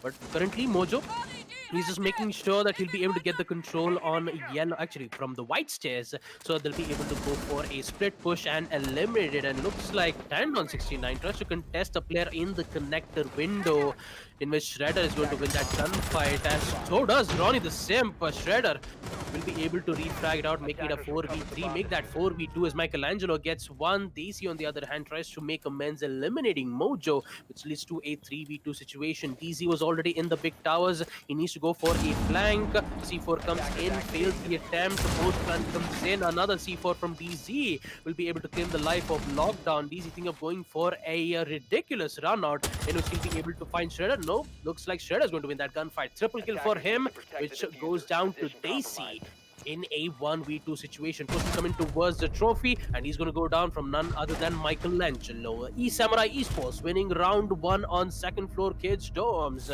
Let's see that in the instant replay as we proceed to round 2, where eSamurai Esports will be the one in the lead. 1-0 Team Nat. They did make some amends. They did try to hold on the big tower stairs as soon as possible, but when that information came in, DZ was forced to push towards the side, in which he was very late. And the attackers, they did successfully plant over at the default side of games room, which would give ESM the win in the first round. Second round will proceed. Second floor case jumps will be the side yet again. Same operator picks. And let's see whether we do see a roaming player, a roam game coming in from on the side of Nat, or is it going to be the same thing? That's what we want to find out right now. Nat, they were the ones on defense on a map like this. You tend to start off a little strong, but that was the case for Mongas in the last match as well. We did get to see them lose the first round, and then they had their own time to come around it. But just from the looks of it, ESM were pretty good with dismantling the situation, just able to take down Nat and that distribution of the kill count as well. You look at that, 2 plus 3 kills we get to see from ESM. That's just 2 people doing all of that killing. It did come down to that initial push that Nat was just not able to stop, and ESM was able to take away frags from. You want to stop that, you'll have to bring in more denial, and that is something I still don't get to still have not gotten to see from Nat. Maybe they might bring in a little quick change into their play style into trying to fight against ESM, because just from the looks of it, ESM, they might as well be the ones to just enter sight with the frag power that they like to rely on. I wouldn't say that it's the best of opportunities for there to convert on. Skuskit already. He's going to find the first frag. Dizzy will be the one to take the fall. Not sure how that came in from, but that's very unfortunate. Dizzy the Mozzie is not going to be alive anymore. This is exactly what I talked about. Nat, too early to die. That is, that's not even the 2.5 minute mark, in fact. That's 30 seconds into the match. It does come down to those high risk plays with the high reward being on the other side of the balance, but this was just not it. This was a very huge cry and attempt of desperation that did put Nat in a huge man disadvantage already in the first round. We've gotten to see ourselves in a 4 versus 5. Kuskit's still very scared to make this push because he's not got the information. He's trying to bring in more about it. The possible bait with the pre-fire is what Daisy's trying to bring out of there, but that'll not be the case. He's just going to fall back, and this is still going to be that cat and mouse game until we see the side of the attack, that is ESM, make the push a little more definitely and closer to sight.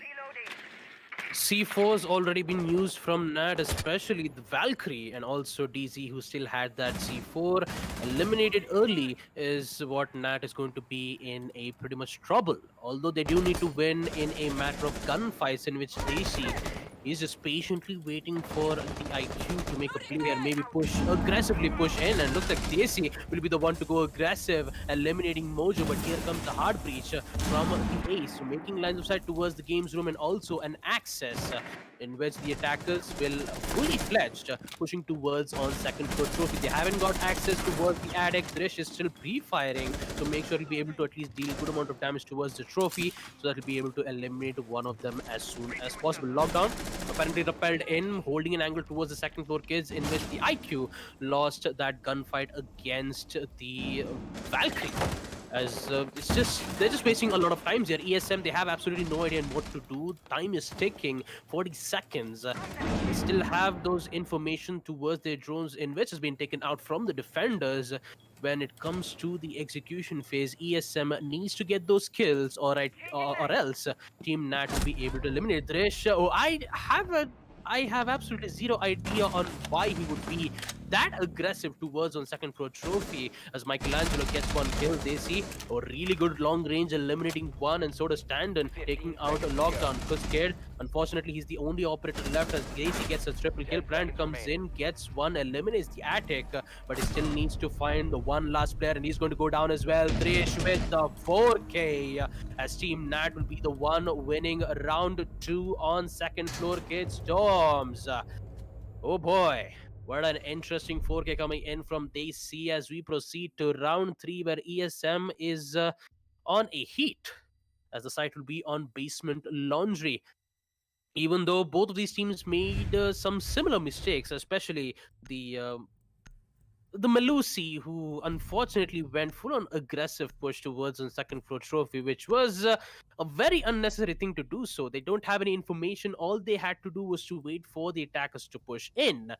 They decided was, since they still have time, they still have man count, why not use the aggression to get much more info? And that info worked out well in their favor. Round 3 will commence. 1-1 is the scoreline. 6 pick comes in from Mojo, switching from the Iana to the IQ, and the round of prep phase is underway.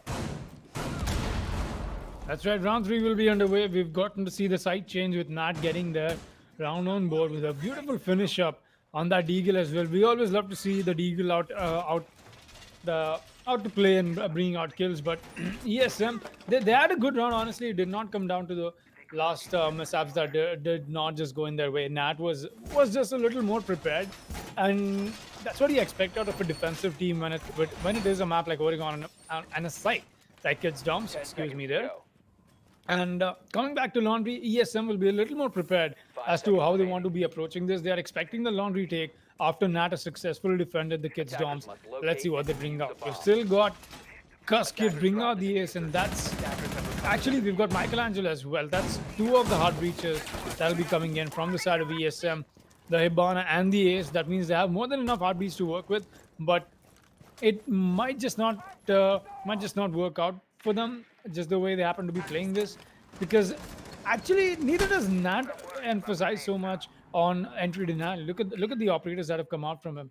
We don't see a Mute, a Bandit, a Kaid, none of it. It's going to be fairly easy for the breaches to go down, and just as I happen to speak about it, that's okay. You don't want to rely on the denial. Oh boy, getting caught up in the wrong spot. That'll be Zophia's skill to take. There you go, Shredder finally gets it. A little clumsy, but dizzy once again. The entry deather. That's not a word, but yeah. He's been falling apart a little too quickly for 2 rounds in consecution now. But hey, coming back to what I was trying to talk about, it's definitely come out to be a very clumsy few defensive strategies from Nat as well. But I wouldn't really rely on it, honestly. Just coming back to the denial you need to bring on board. ESM, they've got no challenge whatsoever in getting these breaches done. That saves them so much time to make the push on the side. It's basic maths, honestly, because it's coming down to the strategies that they've got to win. Unless you're able to drop so many heads, you won't be able to win this round. And just the way it happens to go down, Nat has definitely got to bring out something out of their pocket. Let's see if they have what we call that trick up their sleeve or not. Tandon tries to come in and gets a frag, but Shredder keeps up to his name. He's going to shred through that head. Tandon 69 will be the one to take the fall, trying to reclaim that position that Tandon just fell on. Ronnie the Simp is going to get taken down as well. Cuskit will be the one, and like I said, like I predicted, no emphasis on denial. It's coming down to stopping that. Not the best of decisions. Daisy Summer walks away with that. Where did that Nomad chat come out then? I thought that was in front of him, but Daisy is still coming up with this aggression. He's trying to find the third, but he won't. He'll get shut down finally by the Hibana Michelangelo. Doing the work for ESM. It's all under the duration of 1 versus 3. Mike will be the one to stick the plan, and the kill will come in from Shredder. shredding through the defense of Nat. It's ESM. The stable to take so much more advantage of the time that was given to them. You're trying to play this on your own turf. You might as well make it your own match. Defense on Oregon. You want to bring out as much denial possibility as you can to keep the attackers at bay. Something I don't see Nat doing. And that's why I see them failing as well. It'll come down to ESM winning these rounds if they don't happen to make amends to that mistake. Let's see what Laundry and Supply Room happens to offer us, as we'll be headed there once again onto round 4. And as I speak about it, quite interestingly, the mute is brought in play. Well, the mute is brought up in play. Basement Laundry will be the site, and also as we take a look at the scoreboard, I just saw an interesting KDA from Mojo 023 providing support for their teammates, getting those 2 assists. Is what gives Mojo in the second place of the Attackers need to leaderboards. locate and Yes, of defuse course, bombs. having a support on both attack and defense play a vital role for any attack coordinations to make sure that be able to win the game, be it giving information towards the drones, making sure that they'll be able to place any utilities like the track stingers most of the times, to make sure that they'll be able to get the win as soon as possible. Now, the main goal for the support is to make sure that they'll be able to watch the flanks so that the attackers who decides to push in towards the side wouldn't have any problems dealing seconds to with go. those roamers, in which Team Nat, aka DZ, who was playing Mozzie for the past 2 rounds, unfortunately got taken down Attackers are twice. moving out to And locate this a time bomb he'll and be the defuse one it. playing the mute with those jammers to deny information, and also has a very devastating weapon and decides to stay in sight instead of doing the roaming duty instead. What's interesting is that we do see Drish with the MP5 dock.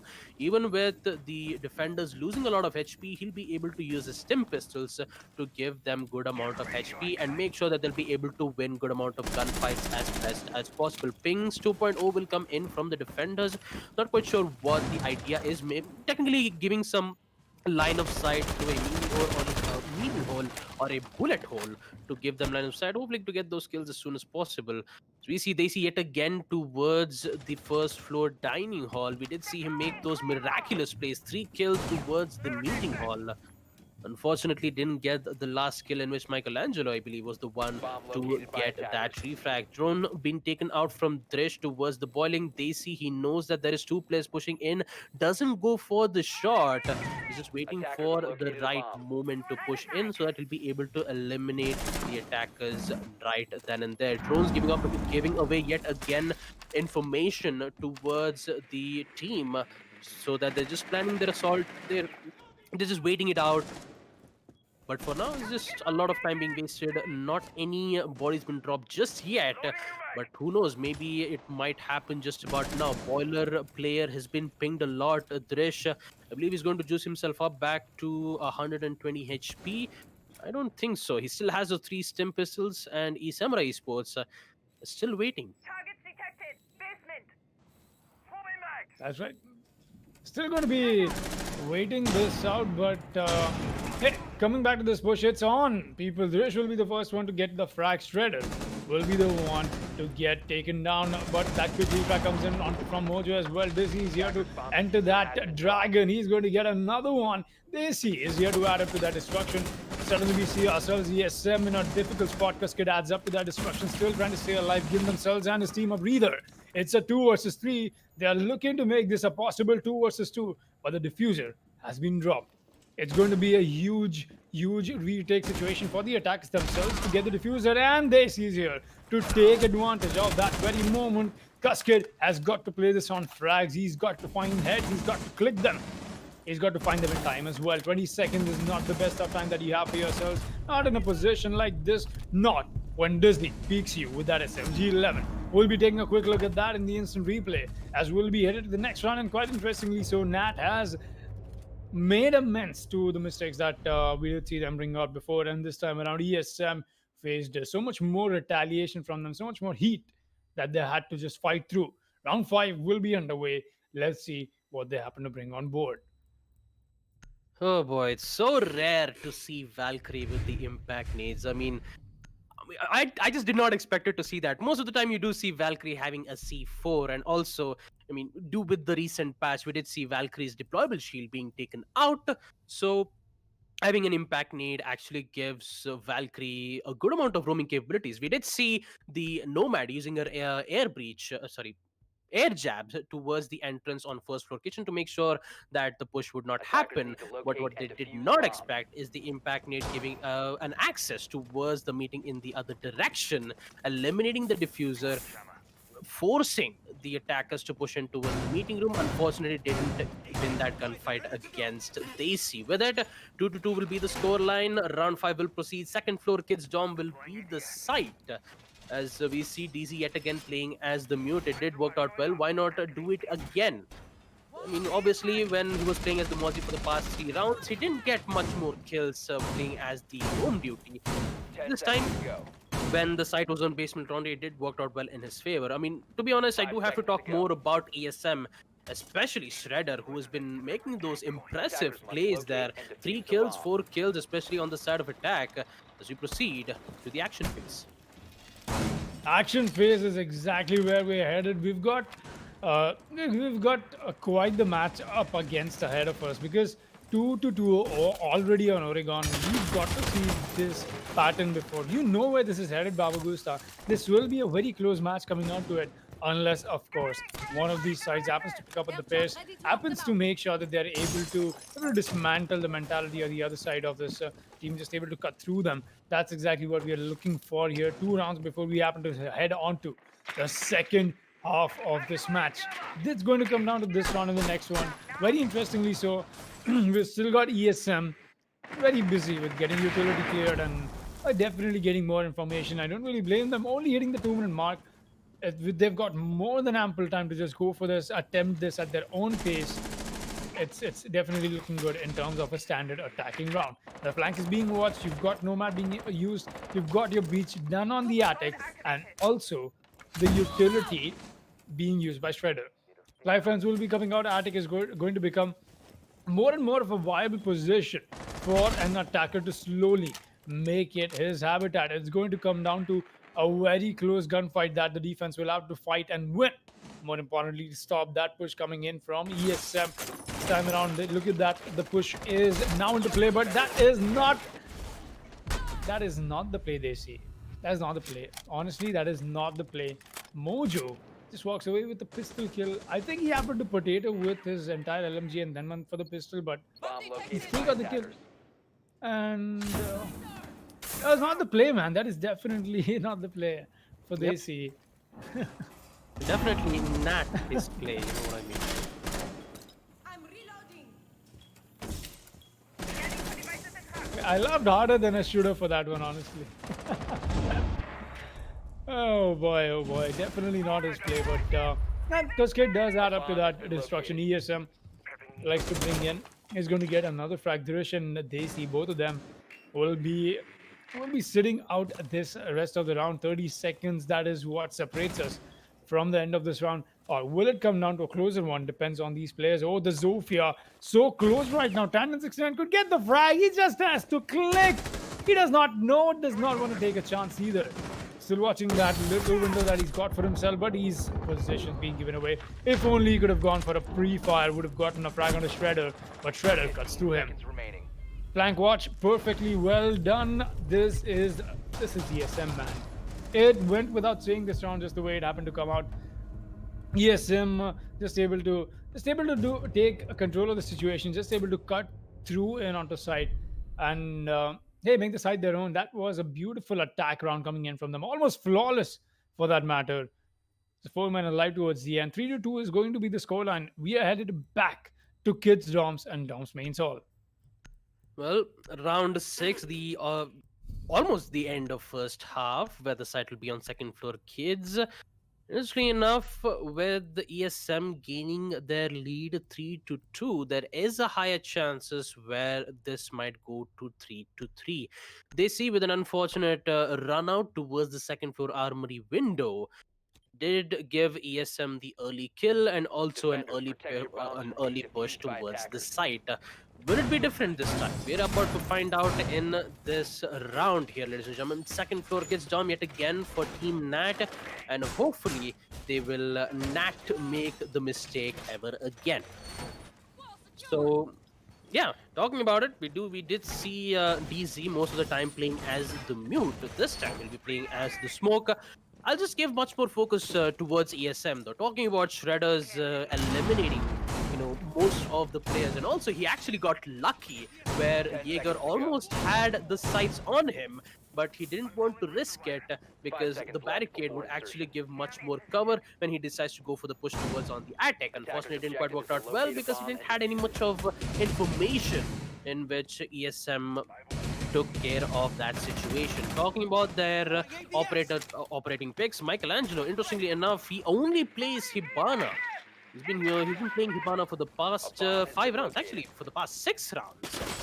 I mean, he is yeah, he is very a really good player when it comes to using the Type 89 and the Baiting 9 SMG secondary, which it would gives good amount of fire rate. Although it does have a decent amount of damage, but once you land headshots with that gun, oh boy, is it a devastating weapon to play with. Tandon is towards the attic, and talking about it, it's just the early phase of the round where drone works will commence from ESM. Although they do need to be careful of the interesting reinforcements being placed towards the attic. And actually, it's not actually interesting at all because the site is on second floor. Kids, there's always going to be reinforcements towards the attic. I actually don't know what I was talking about there. I do have to apologize, but they do have to be careful of Vigil. He's in towards the basement stairs. So if they do not however, take out Vigil, in which he's still holding on towards the laundry stairs, he's just holding out to make sure that the classroom wouldn't be compromised. Most of the time you do see a Sophia using the KSU lifeline impact to make lines of sight to try to eliminate it. And Shredder, he already knows it. He's in the hunt to try to eliminate Vigil, but that would give much more possibilities for Nat to waste a lot of time, and it is working well in their favor. Although they did, however, open up the wall towards on Games Room, in which ESM is just one push away to get towards the site and get control. Actually, they're actually one site away to win that round. That's right. They need to make sure this push comes out to be something that they can take advantage of. Dizzy, meanwhile, is going to shut them down. That's going to be the first frag. Mojo falls. Shredder, meanwhile, keeping up his reputation. Ronnie's the one to take the fall. Michelangelo adds up to that. Dizzy will be the one who will get taken down before Dizzy finds a frag himself. But here's a kill on the reviving Zofia, the self-reviving Zofia, in fact. Grish is the one to shut down Shredder. He's been doing so much work for his team. That was such an important kill for Nat to make sure they get this round on the board. 30 seconds, Dizzy's still aggressive, and that aggression pays off. A little shaky, but he gets that frag, and so does Stand in 69 onto Cuskid, and Nat will make sure they reply back with a stronger round on the defense when it came back to Kids Dorms and Dorms main hall. This time around, this round will be theirs for the taking. ESM looking a little shaky heading into the second half, but that's exactly what we are going to see and find out the second half of this match. The role swaps will be into effect with the scoreline from 3-3. Nat will be the ones on attack as we take a quick look at the scoreboard. Just happened to see Desi with 10 frags and Shredder with 9. So much work that they've been doing so far. Lockdown, just not the best of days, and neither as Ronnie the Simp had better ones. It's come down to round 7 is where we're headed to. Babu Gusta, what are your thoughts that what will we get to see from the second half of this match? Well, talking about second half, Foxy, this is the second half where most of the magic happened. I mean, talking about defense, ESM, they do have a higher chances of winning it out because the map is on Oregon. But, you do have Nat because, you do see Tandon 69 playing as the Jackal. So maybe if they do get the Roamer's footprints, they'll be able to eliminate the Roamers as soon as possible, get their main focus towards the site and get those kills. Although we might be able to see Jackal using his shotguns to make the vertical lines of sight towards the classroom to eliminate the jammers, but it's back again, Foxy. I would say it kind of like a 50%. So. Right. Honestly, I think ESM has got better chances just from the way it looks on paper right now. Oregon coming back to this, it's no surprise that all the teams in the region know exactly how this match is supposed to go down. How a map is approached, just out of that basic knowledge.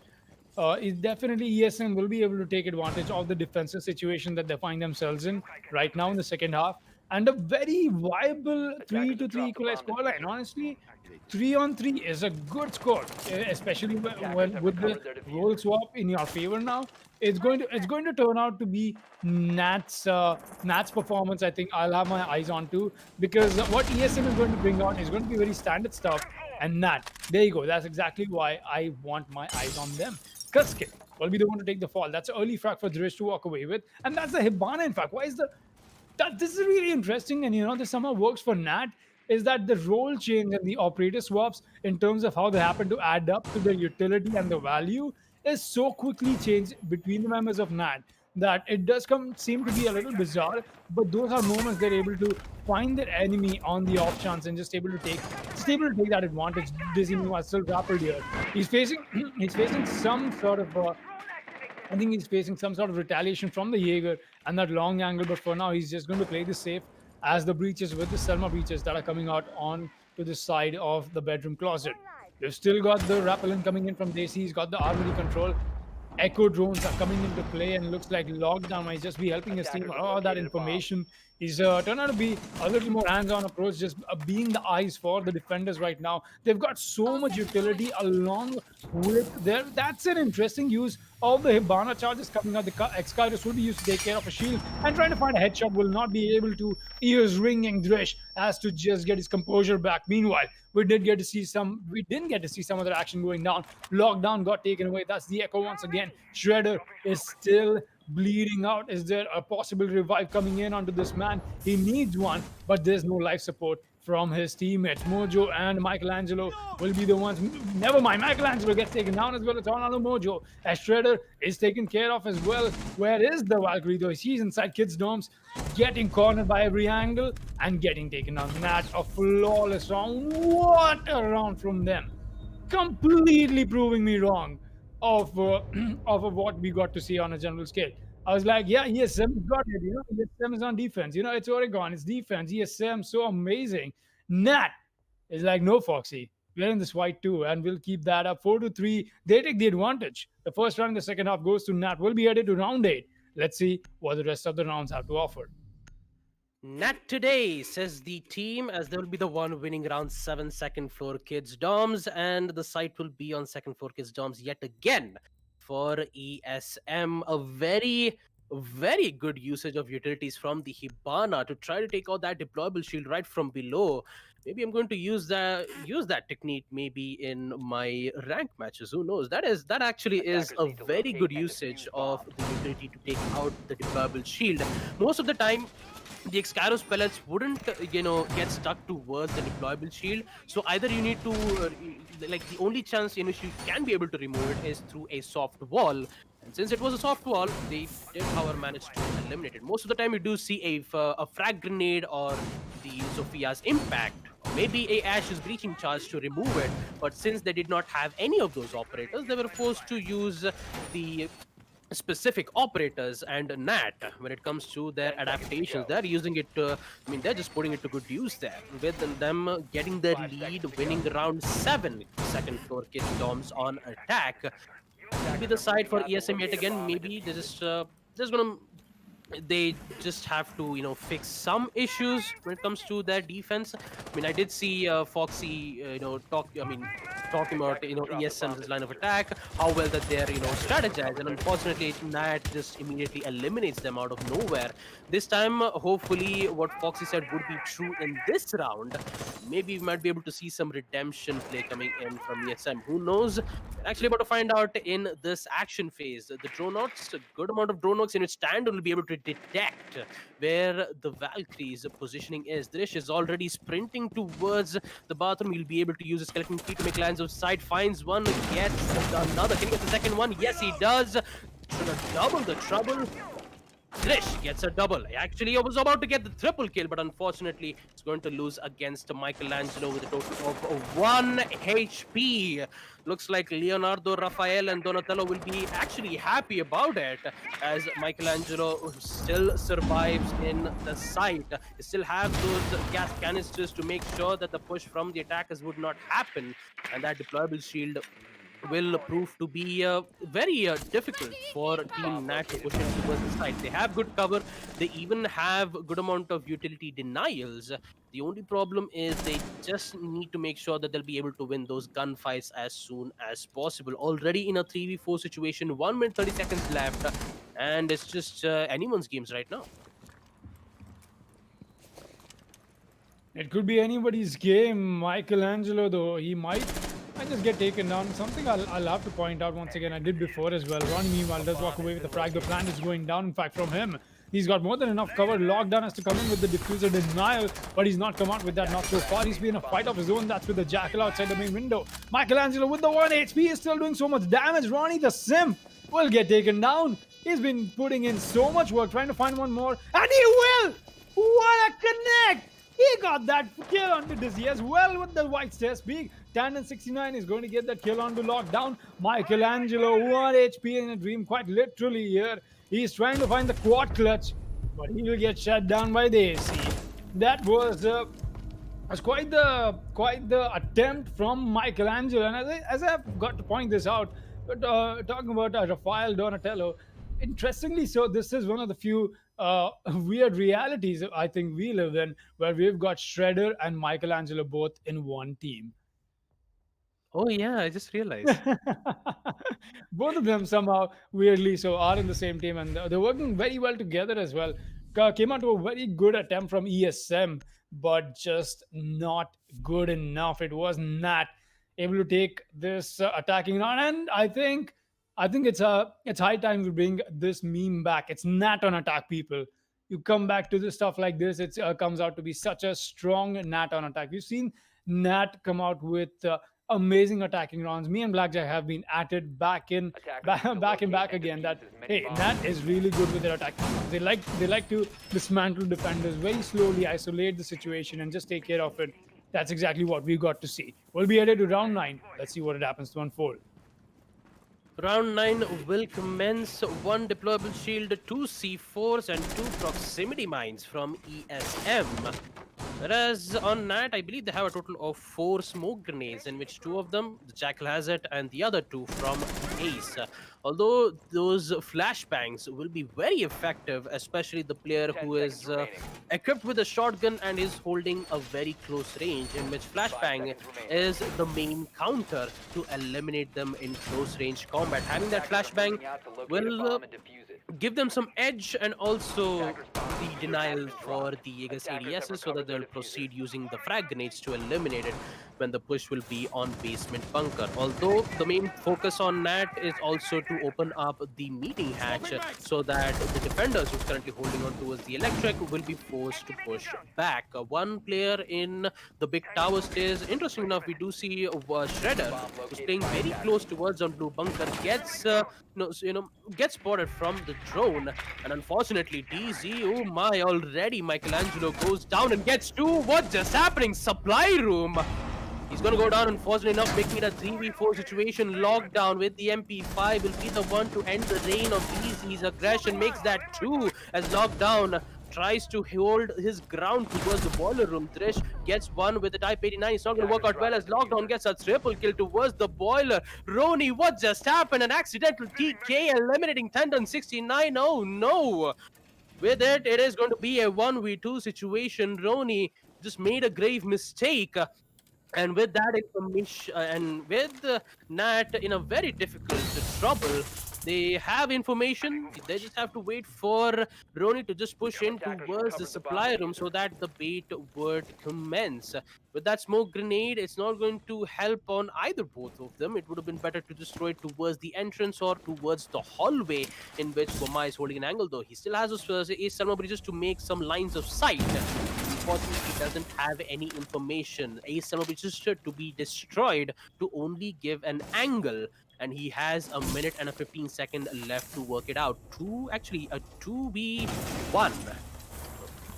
In which Roni still has a diffuser in hand. He could go for a smoke plant.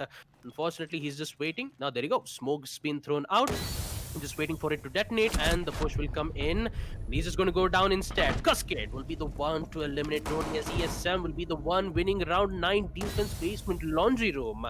As we proceed to round 10, Nat on attack.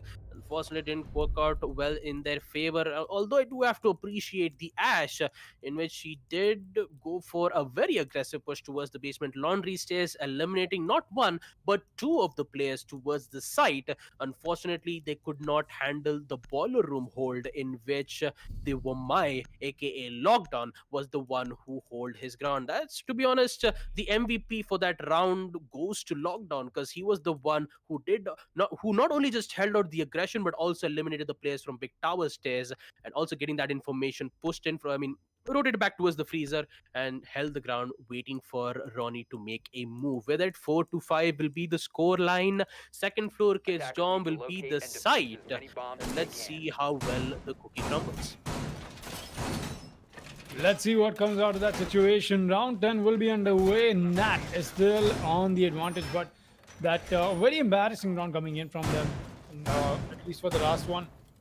They look very much in control of looking like they will be able to go to match point, but ESM has stopped them dead in their tracks. This is what we expect out of Division 2, and it's really fun to see this tough matches come out so close. Nat has not been able to give up, and neither has ESM, and that's exactly what we got to see in the last match as well. Slowly, somehow, I feel seconds this left match before building up to the insertion. tension of the last one, because this is exactly what we got to Attackers are see moving out to in the locate a first bomb match and as well. defuse it. Monkas took us to maximum overtime.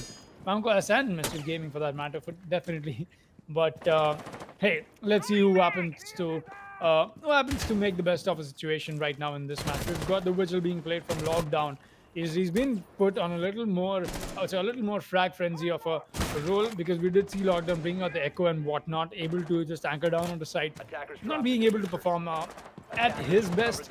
I think at the best of his ability. Drish, meanwhile, once again with the rappel game, is going to find the same kill onto the same person. Cascade.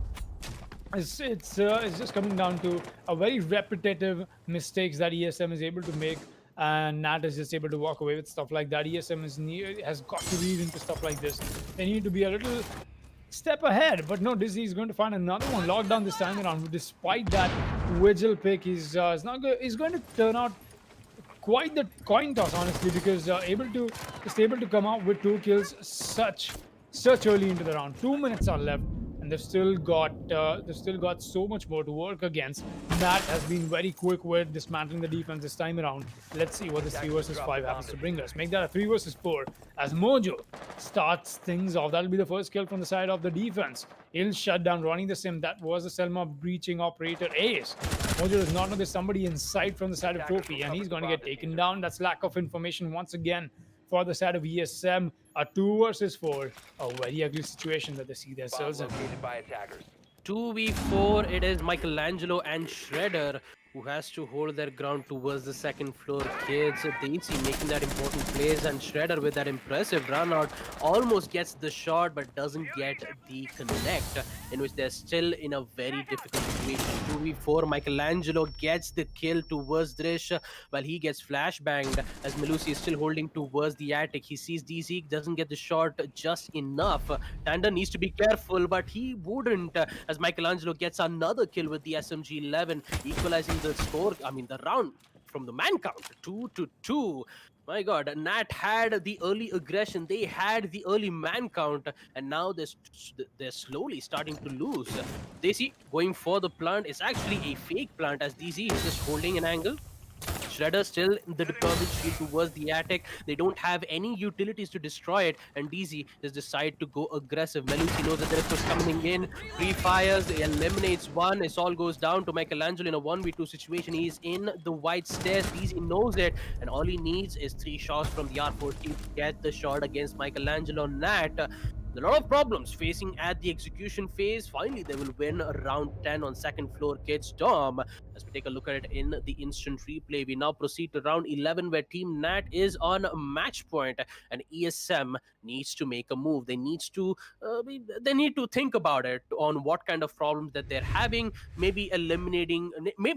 The main focus is to make sure that they won't get early kills as soon as possible, just like we did see Drish on second floor kids, eliminating him again, in which it was the same thing that actually happened on round 7 second floor kids too. So making sure that they have good amount of man count at the time of execution plays would work out well. But will it be enough is the biggest question here, as a six pick comes in from Drish as he switches from the Hibana to the Amaru.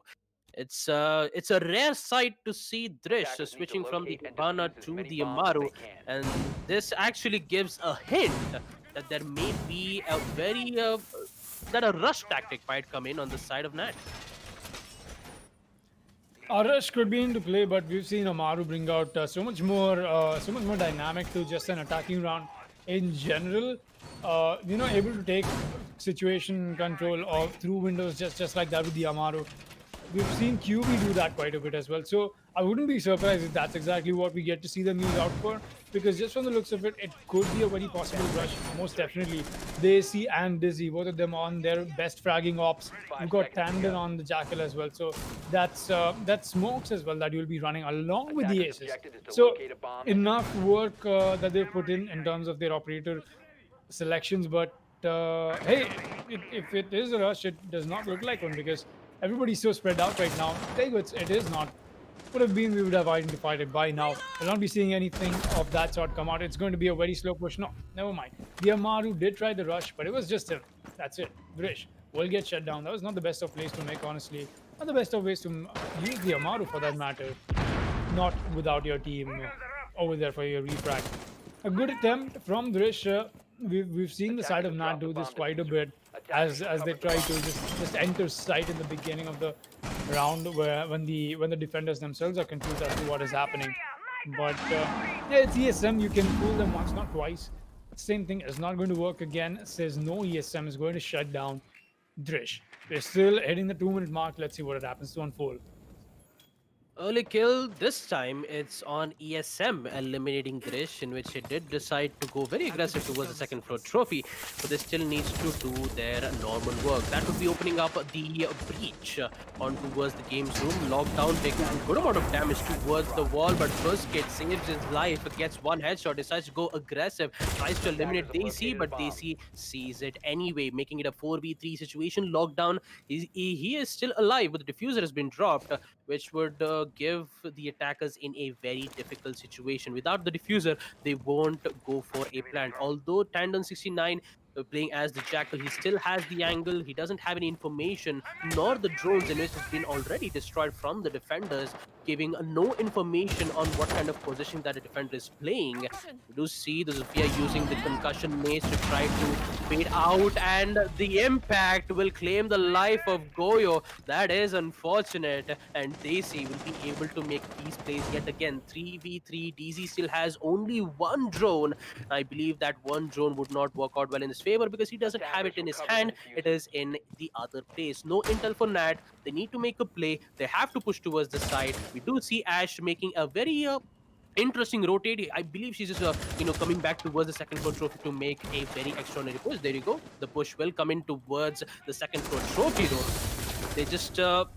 They have the information. All they need is to go for that smoke plant. And Tandem 69 has and he will do exactly that. Smoke grenades being tossed out. Daisy tries to eliminate one, but that smoke grenade will actually work out well, blocking one line of sight, but not the other. Michelangelo is just making a plays yet again, this time from below, eliminating DZ, making it a 3v2 situation. Nat needs to make their plays. Tandon going for the plant on default. He actually sees it. He gets one. It's going to be Mojo with the double kill. 3v1. It all goes down to Daisy, the man who gets those 3 kills. He still needs those three more kills to make that play. Unfortunately, he's just going to wait it out for now. ESM winning round 11. They are not giving up just yet. As we take a look at it in the instant replay, we now proceed to round 12, where it is the round of ones, where ESM needs 1 point to go to overtime and Team Nat to secure the victory.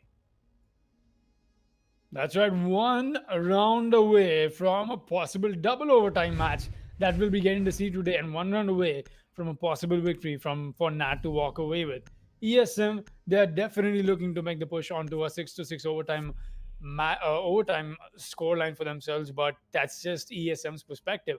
Nat, they've been at it, they've been doing things right for quite a bit, and this might just be the round that they'll be able to convert for themselves.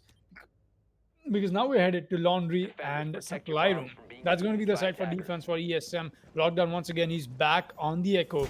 Shredder still operating the Melusi. Michelangelo very trusty with the smoke that he's brought out. Mike with some amazing frags as well. If we could take a quick look at the scoreboard right now. There you go. Look at that. Mike with 11 frags. The man plays smoke, people. He plays smoke. That's not supposed to happen, but quite the frag power that he's brought out. Apart from that, we've gotten to see some great frag potential from Daisy as well. 14 kills on the man. And Nat, they've been having a rather better day in terms of in terms of at least how ESM has turned out to be. But it's not over yet. Anything could happen. We are still going ahead and trying to figure out what will happen ourselves right here, right now, in the action phase of round 12. Well, talking about the match history in the second half, the only round where Team Nat have won was on second floor kids' dorms. Not on basement laundry though, in which ESM still has a slight chance of putting this match on overtime, but the amount of adaptations and a difference of strategy that we did get to see from them might have a similar change. The Hibana Six pellets opening up the walls towards on electric, and I believe there should be one more player, actually the one more player that would be Roni with the Ace Salma breach charges to open up the hatch towards on electric so that the player who is holding towards the blue bunker would push in and open up the walls. With it, Shredder, the man who's making some incredible plays, and so does Michelangelo with the SMG-11. They are still alive. They have those deployable shields for their cover and also the Jaeger's ADSs to make sure that they'll be able to deny at least one utilities, maybe to make those impressive plays. They see with the F12, just needs to make a play here. The mute jammers in which it is blocking the Hibana Cascaros pellets will prove to be quite difficult. And then on the other hand, we'll try to hunt the roamers in which ESM has none of them just yet. It's just a hard turtle hold. We don't see a flashbangs being thrown out. Cusked is unfortunately gone into flashback mode. Unfortunately, he'll be right back after a few 2 or 3 seconds. Pre-fire comes in and a confirmation will come out from the Jaeger as he claims the life of DZ, making it a 5v4 situation. DZ is definitely not in a good mood today, as he's been picked off in the early rounds. The third flashbang will come in from the Twitch to try to at least take out the deployable shield. Unfortunately, it's not going to work out well. Michelangelo, on the other hand, will try to use his smoke gas canister so that he'll be able to reinforce without being able to worry about the push from the attackers. 57 seconds left for Team Nat. They have good info. They have utilities still present. They haven't eliminated a single player on the side of ESM, which would give the higher chances of the defenders to winning. Unless and until if Daisy makes a play, we might be able to see some plays out of nowhere, and it's about to go down at the execution phase of 30 seconds. That's right, the execute is exactly where we are coming down to right now. The 30 seconds is what is going to separate us from what happens in this match of 4 versus 5. That ESM is looking to push into overtime. This might just be here, the lockdown. The Yokai from Lockdown is in position as well for the denial. No, he'll get caught out. Smoke canisters are still into effect. The push is coming in. Daisy's going to get the fragger to Cuskid. Daisy's trying to find one more. No, he'll not be able to. He'll get shut down from that rotation hole. The P comes in, and that's a kill frenzy for ESM. The scoreboard lights up. 3 seconds left. No time, no diffuser, nothing for Nat. We're headed to overtime, people. Round 12 goes to ESM. Well, What a beautiful round coming in from them. What a beautiful boy. round. Honestly, that is exactly what we needed for pushing us into overtime. What what kill count that was towards the end there. It definitely will affect that scoreboard towards the end. But hey, what a match. 2 matches back-to-back overtime. We're here witnessing round 13 on this match. We'll be taking match point, Baba Gusta. Will it be Nat once again? Or do you think ESM this time around, they've got what it takes? Well, Foxy, talking about my predictions wise, it always goes, the opposite. So I think I'm gonna say ESM might be able to take it out. I mean, unless since my prediction doesn't go out well, it always backfires me most of the time. But if it does come true, I'll actually be happy about it. Although jokes aside, to be honest, Nat has been performing well on attack. No offense over there, especially Daisy, who most of the time gets those early kills, eliminating them. I couldn't say the same to DZ because most of the time we did see him, getting picked off quite early, not only on attack but also on defense, where he was playing as Mozzie most of the time. So he decided, like, at the time for the past 3 rounds, he decided that Mozzie's roaming capabilities did not work. So he decided to use the 10 mute, seconds and left. it did work out well in his favor. But this time, since Nat is on attack and DZ yet again with the IQ, will be very difficult for them. Attackers must I mean, locate and especially defuse the from bomb. on the side of the in the previous round where the site was on basement laundry, what Nat thought was there might be some particular roamer who is still lurking around the attic hatch or towards on the first floor kitchen. So they decided to make sure that they would not risk it, but they took a lot of time to clearing that specific round, and so does the kill in which Mojo does get again. This time is going to be Drish, unfortunately enough, which would give Nat in an unfortunate 5v4 situation yet again. Most of the time I keep saying that ESM were the located by ones who attacker. were most of the time, getting picked off quite early. But this time it's going to be Nat in the second half, where Drish is unfortunately eliminated. That's right. Drish will stay eliminated as he's not going to be able to affect this round any more than what he already has. That is not so much. Everybody alive on the side of ESM. We've got ESM trying to find back, and just like Baba Gusta said, his bet is on ESM into getting this round in, into getting match point for themselves first and foremost. Right now, they are on the man count advantage. Will they be able to take that further is the real question.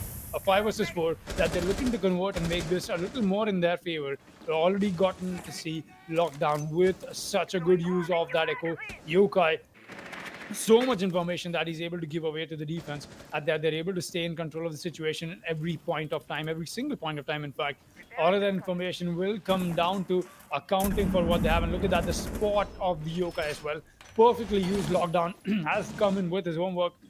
We're still getting to see the main stage push happen from the side of attack. Nat has been I think they've been very sneaky about this, but this is going to get noticed at some point or the other.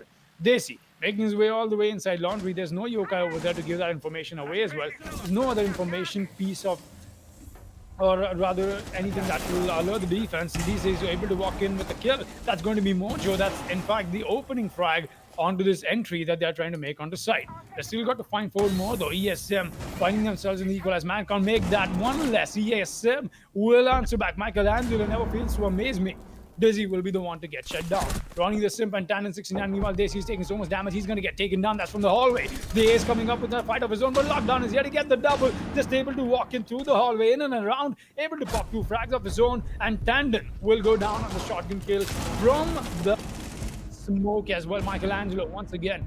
What a beautiful round for ESM, as they'll be the ones to take the lead first time in this match, and a very definite one. They'll be the one to be on match point. Round 14 will be underway. 7-6 overtime match point in the favor of Samurai Esports. ESM is on match point, and they'll be the one to attack. Nat will be the one on defense. Second floor Kids Dom will be the site for them. And this might be the last round where Nat might lose against them, or we might see maximum overtime. Who knows? Anything can happen on a game of Siege. And talking about it, the site on second floor Kids Dom will be able to give Nat the good opportunity to win it out against them. Although in the first round itself, we did see an early, an early Attackers need to takedown locate when and defuse ESM as was many on bombs attack as they in the can. first round. Actually, for the past 2 rounds. Yet again, I've been saying this time and time again, where Nat keeps keeps getting picked out at the early amounts of rounds. So if Nat decides to at least try to have information and then decides to go for a run out, it would be more viable for them. Unless until, like, if they don't have any info, it would be best to not roll the dice and wish for luck. Talking about it, Drish will be the one who would be 10 seconds left before roaming, insertion. where he'll be the one picking the vigil. The gadget will be able to 5 seconds to conceal go. his location with if the attackers do decides to use their drone to give Attackers must information. locate and defuse So the we'll see bomb. what's going to happen here. ESM action phase, as they will be the one on overtime match point. We do see some gunshots being used from Dresh as he tries to eliminate some of the people who did spawn out towards the streets, and Bomb has been Nomad with located. the air jabs to make sure that the run out towards the construction entrance would not happen. It's a lot of pressure coming in from Team Nat as they'll be the one on defense. Daisy, we Attackers did have see him located a perform bomb. some wonders with the Attackers have dropped the bomb MPX, diffuser. 3 to 4 kills Attackers with that recovered the bomb amazing diffuser. weapon. Will he be able to get it in this round? We are about to find out. We're definitely about to find out. Let's see what it happens to come out of this ESM, looking to secure the victory for themselves. But they've got to hold their horses for the while. They've got to make sure they don't make any mistakes on the way, because if that does not happen, we'll be pushed into maximum overtime. And hey, that is just going to put us on the line for a hat trick of maximum overtimes today. That'll be something that we'll get into later. Right now, Ronnie the Simp is already watching the window. That is onto classrooms. He's expecting this coming out from the side of the attack. Some breaches are going out. It's not the best of what he expect out of it. A mute jammer gone. No impact trick out of the Selma breach as well. I think there was a lapse of communication between the players of Nat that they happened to come out with it. Maybe there were two different things that they were trying to attempt. And once again, mute tricks don't exist. 1 minute 30 seconds left into this match. We're getting to see the mines come out from Ronnie the Simp. He's going to farm as many as he can. Drish, meanwhile, he suspects there's somebody outside that doorway, and he's right. There's going to be the Nomad right outside. Drish is still playing this on his back foot right now. He's got to come out with the perfectly timed flank. It comes out a little too early, a little too late. It's going to be a kill for ESM to walk away with. ESM still intending to make this push happen. A minute left. That is it. That is all that separates us from knowing if ESM will be able to win this match or not. They've not been able to get even one frag so far. It's not been a great start to this round, but this 30 seconds is all that it comes down to. Tana69 watching the Zofia, but that's a peek. He's gonna get caught off. Very well played from ESM, baiting out the Jaeger. Tana69 will get taken care of on the side. They're still trying to make this push happen, essentially from the kids' dorms and through to the main hall. We've got the attic push coming in from Mojo as well. He's still coming in with the pre-fires. Shredder will be the first one to take these fights with his concussives as well. Daisy comes in with the C4, Kusker in lockdown, get their own kills. Ronnie the Simp and Dizzy will not be alive anymore. Drish is still though. He'll make sure he gets a frag, and Kusker will be the one to take the fall. 2 versus 4. The plant is being stuck from Michelangelo right now. The site is being given away into the attacker's hands, and Drish is the only one surviving as Shredder got the kill onto Daisy above on the side. Going for the default position. He's going to try and get another kill, but no, Shredder shreds through Nat. And that was quite the play. Nat is definitely not feeling good right now about that loss they just happened to take. ESM, this is exactly what I talk about, man. This is experience at work, you know. Just happening to be on such a huge deficit of round count. ESM turned out to be the victors of this with an 8-6, taking us to overtime. If that is not a display of skill, I don't know what is. ESM made sure that they give us more than just performance, they give us entertainment. What a beautiful match we got to witness. Once again, 2 matches back-to-back on overtime. This has been a true definition of what I call Division 2. Absolutely. I mean, you did say so yourself, Foxy. This Division 2 is popularly known as a bloodbath, where most of the teams from Div 1 and Div 3 try to fight just to get into the top spot. And Division 2 is most of the matches that we do see from Div 2 is always on overtime. And I'm really excited to see those plays, really excited to see those gun plays, and also some adaptations coming in from the team. Whereas ESM, they did work out well in their favor. They did have problems in the first half itself where Nat was on defense and also even on attack. The second floor kids dumps didn't work out well for ESM when most of the time it was Daisy.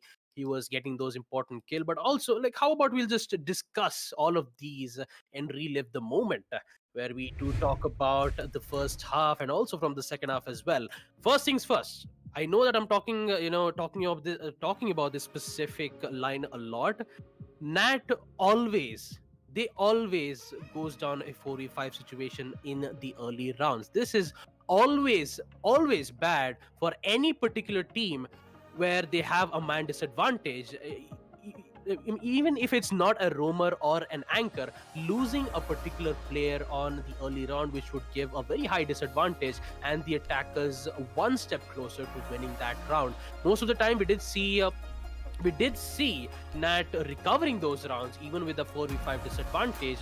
Also, they did made some difficulties and also some late pushes when they were on attack on round 9 basement laundry and second floor kids doms on round 11. Talking about ESM, I do have to appreciate Shredder and Michelangelo.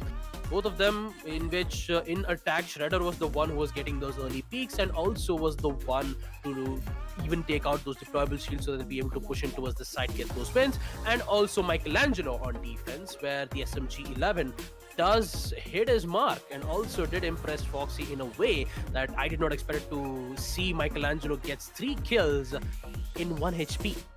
Getting 3 kills with an SMG 11 in 1 HP is not an easy task, ladies and gentlemen. And Michelangelo is just, shows his art of true destruction.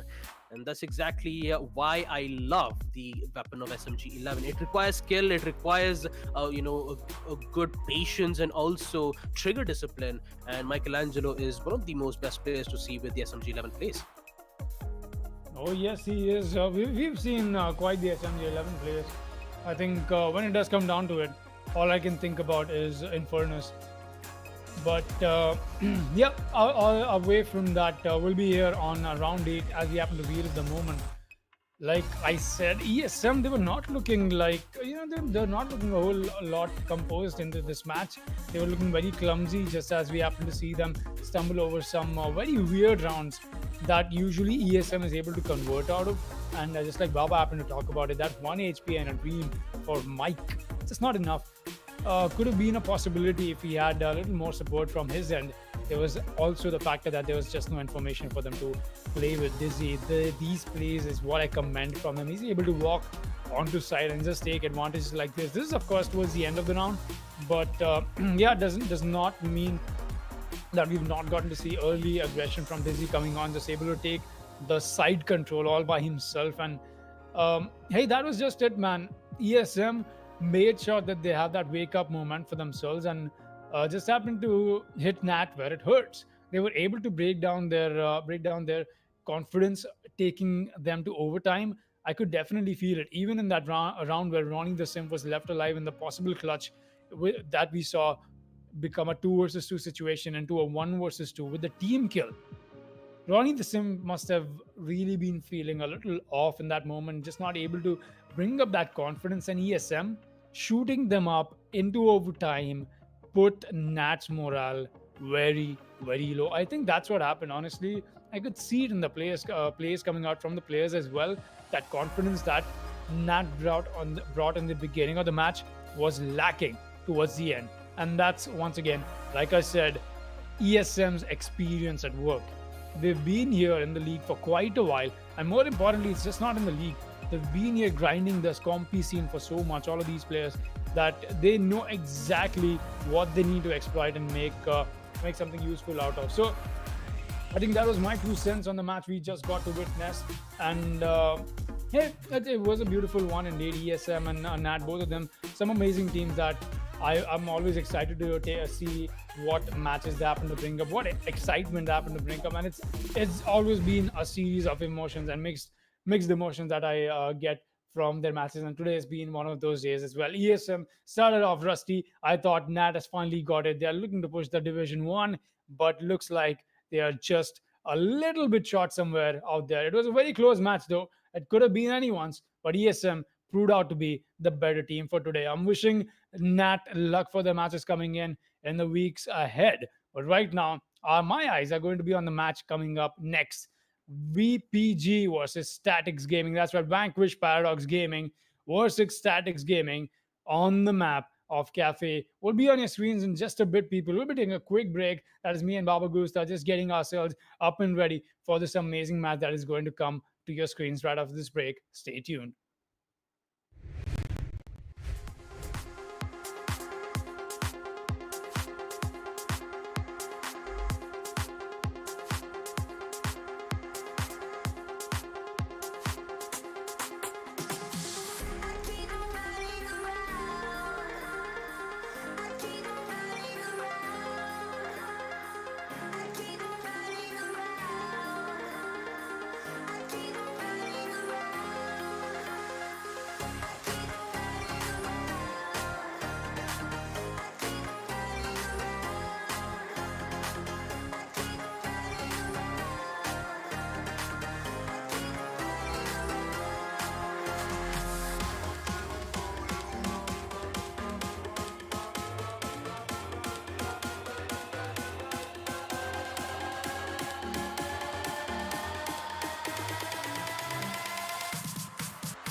What is up, everybody? Welcome back to the WD Black the Esports Club Pro League for Rainbow Six Siege, supported by Ubisoft in association with AFK Gaming. I'm your host, Foxtrot, and joining me is Baba Gusta and our admin, Eisen, as we'll be headed to the third match. It's going to be an interesting one. Vanquish Paradox Gaming versus Statics Gaming. Both of these rosters happen to have an amazing history coming back into this match, and history between themselves, in fact.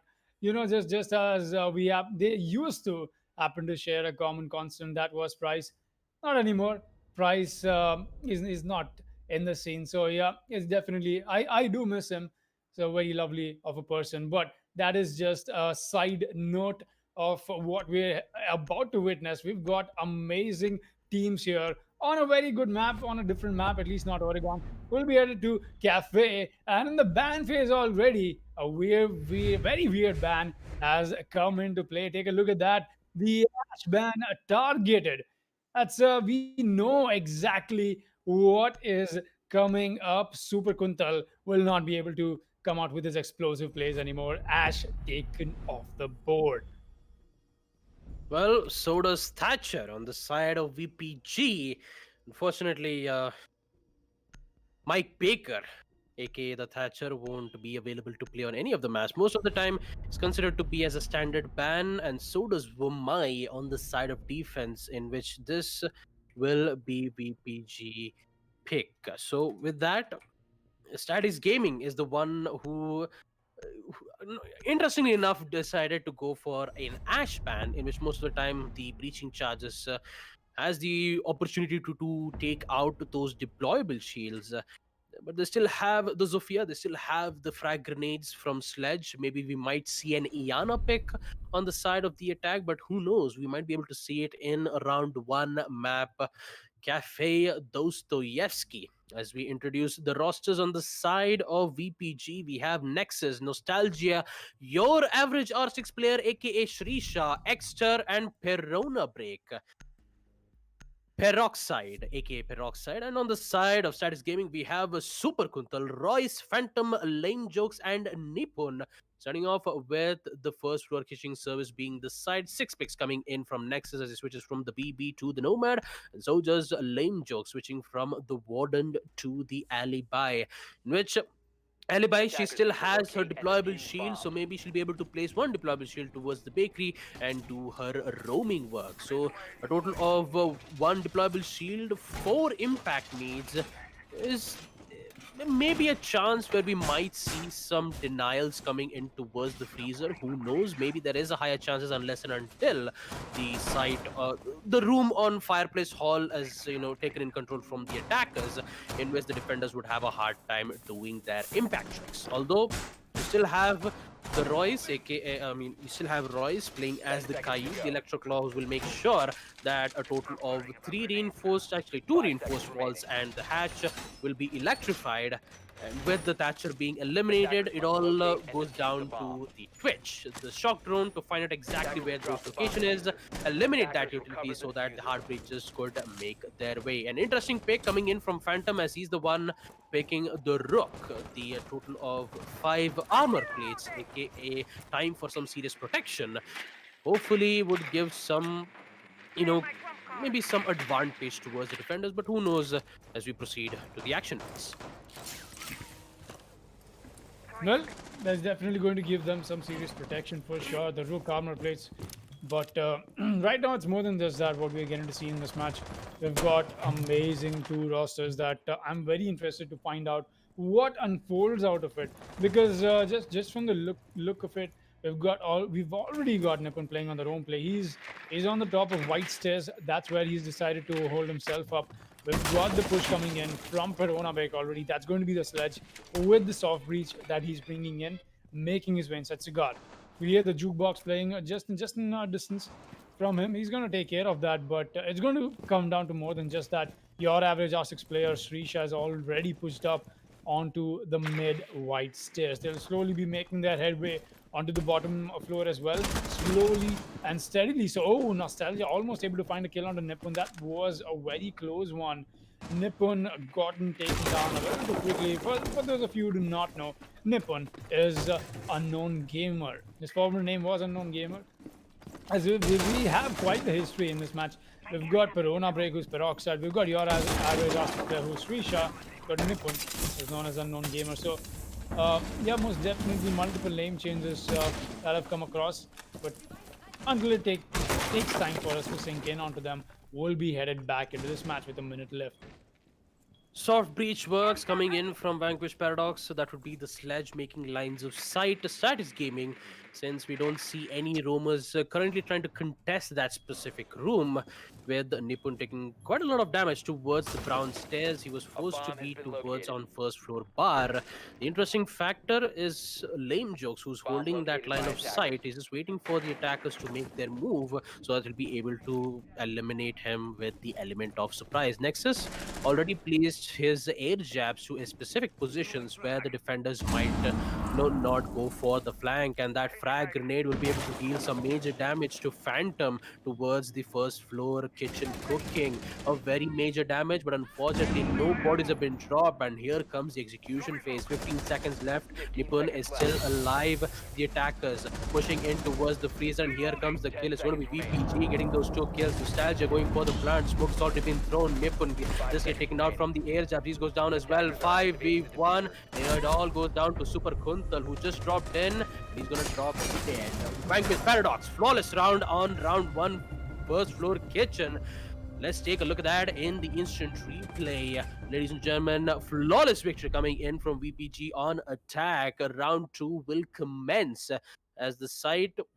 Maybe there might be higher chances of going to third floor bar. No, it is going to be on first floor kitchen. And as just as I was talking about it, they decided to go back to third floor bar. I always jinx it out early enough, but there you go. Final confirmation, third floor bar it is for Statics Gaming. And hopefully this time we might be able to see some close. To be honest, especially in the first round, it was a very close encounter coming in from VPG. They did have lines of sight. No bodies were dropped. They did deal a good amount of damage to Nipun towards the brown stairs and place those Defenders, air jabs protect to your make bombs sure that from the being flank defused by attackers. would not come in from Statics Gaming. And all they had to do was to just wait for the freezer hatch to open out, drop in, get those kills, use the smokes, go for the plant, and get that win. An Bomb incredible located by attack attackers. coordination coming in from Vanquish Paradox. The only question is, can they keep up the momentum while the site is on third floor bar? Keeping up the momentum. That's exactly what they have to do right now. Vanquish Paradox, and quite interestingly so, just happened to notice. We see Nipun happening to be ex-player of VPG, and now he's happening to play against VPG from Statics Gaming. A very interesting angle that happens to add up to what we get to see from them. You know, so many of these things just coming out of the blue. You're not getting to see them come out with standard stuff. Despite the push happening on the side towards the end from VPG, we still had so much emphasis on the flank watch. We saw Nomad still waiting for that ground flank to come in. That was really well played, even with 10 seconds remaining. That's the amount of trust we expect out of the rest of your teammates as well, into knowing that, all right, yes, the push onto side will be impeccable, and that's exactly how it was. VPG, what a beautiful flawless round to start things off. That's a very good run, and essentially starting things off like that on Cafe, knowing that the other Thatcher being banned. Yeah, Thatcher at this point, he does get banned pretty much a whole lot, but just on a general scale as well. Cafe, you start off on a side like Kitchen as well. It's not, I wouldn't say it's a bad side when you compare it to Cocktail. It does come down to just the preference that your teammates want to have, and that's just it. 2-minute mark is being hit right now, and we are not getting to see that quick take from VPG. Looks like they want to take their own time. They are headed into uncharted waters, and that's why that information is going to be very vital for them into knowing what kind of push they want to establish. Roy still holding on all the way on the side of bottom of the white stairs. He's trying to find a possible stray or a lurker, rather, who's trying to make his way top of white stairs. We won't be seeing him come up with that, at least not yet, Exter. Meanwhile, he's got himself a nice angle that he's watching, but in the dark spot with Persona Break. Oh, what a shot! That switch of the aim from the pre-fire to the head of Super Kuntal, not so super anymore, will be biting the dust. Well, unfortunately, Kuntal going down already would give Vanquish Paradox in a very advantageous position. They have control towards on Piano, Cigar. All they have to do is get the control on the site in which one of them is holding towards the freezer. Pirano break with the sledge. He's just going to take out the barbed wires. And Exter, they're just waiting. They just need those information so that they'll be able to eliminate those players as soon as possible. Ace of breach charges being opened up to give access rate towards the freezer. And the Vanquish Paradox, they're just holding an angle just for now. They're just waiting for Status Gaming to make a move. And Royce with that roam towards the brown stairs. Maybe might go for the red stairs to go for that ultimate flank to eliminate two of those players holding it towards the cigar. But Time and Tide waits for none. Smoke comes in. Drop down do comes in from the attack as Royce sees one, goes for the free fire, doesn't see the Sophia, and unfortunately she gets taken down. 5v3. Vanquish Paradox already in a very huge lead. Nostalgia goes for the plant, and so does Nexus getting one. Nippon tries to make some momentum eliminating Nostalgia, but Perona break on the other hand will be able to take out Lame Jokes, and so does Nippon, which reached out on LNT. Vanquish Paradox yet again on a very strong lead, winning round 2, third floor bar. As we proceed to the next round, 2 attack rounds on the side of Vanquish Paradox, a very important attack rounds, and unfortunately for Statics Gaming, they're just starting to lose their grip most of the time. Statics Gaming are always losing in towards the execution phase. That was on the first round. This time in round 2, we did see some major changes. We did see some roaming capabilities coming in from the defenders. Unfortunately, they couldn't convert those informations into kills, and they could not, however, try to contest any players towards VPG. A job well done coming in from VPG, getting the quick control towards on Piano, Cigar, and they just waited for the information on the other 3 players, getting those kills and won the round 2-0 for Vanquish Paradox, as Status Gaming is in a very deep trouble. Very deep trouble indeed. The first 2 rounds and an early advantage that Vanquish Paradox has got for themselves is going to put them at a better morale, definitely, for this match that we are able to see head up. Phantom, he's brought out the Legion this time around. We see him just helping his teammates and getting the setup done. Lame Jokes will bring out the Maestro as well. Nippon back on the Jaeger. It's been a quick few kills that are getting dropped a little too early, I think. A little too early for my liking. We saw Kuntal drop so early into the round. That was not even necessary what he was doing. Just caught off in between the bottom of the skylight, just like that. Just waltzing around between sides. Not the best of positions you want to be on, especially when you happen to be on defense. But we'll be headed into the action phase right now. It's going to come down to Nexus right now. Bring out the Nomad, and it's not going to come down to Nexus, rather. What I wanted to say was it's going to come down to Statics Gaming, trying to make sure that they come up with the best of their rounds, of their own version right now, because VPG has been really good so far. Srisha, amazing with that LMG, just the kind of destruction he's able to bring on board with it. It's been good to witness that, and it definitely does add up to the destruction he brings in general. Getting the drone works in, it'll be spotted by the Jaeger. The Jaeger will be spotted by it. Rather, they are trying to pinpoint his location and get a proper free fire in. And there you go, the kills come, and Super Kuntal gets Nostalgia. Nexus gets the free frag onto Kuntal, and Persona Break will get a nade kill onto Nippon. Quite interestingly so, and quite ironically so, it was the Jaeger who did get taken down by a grenade. So he's got to start worrying about grenades right about now.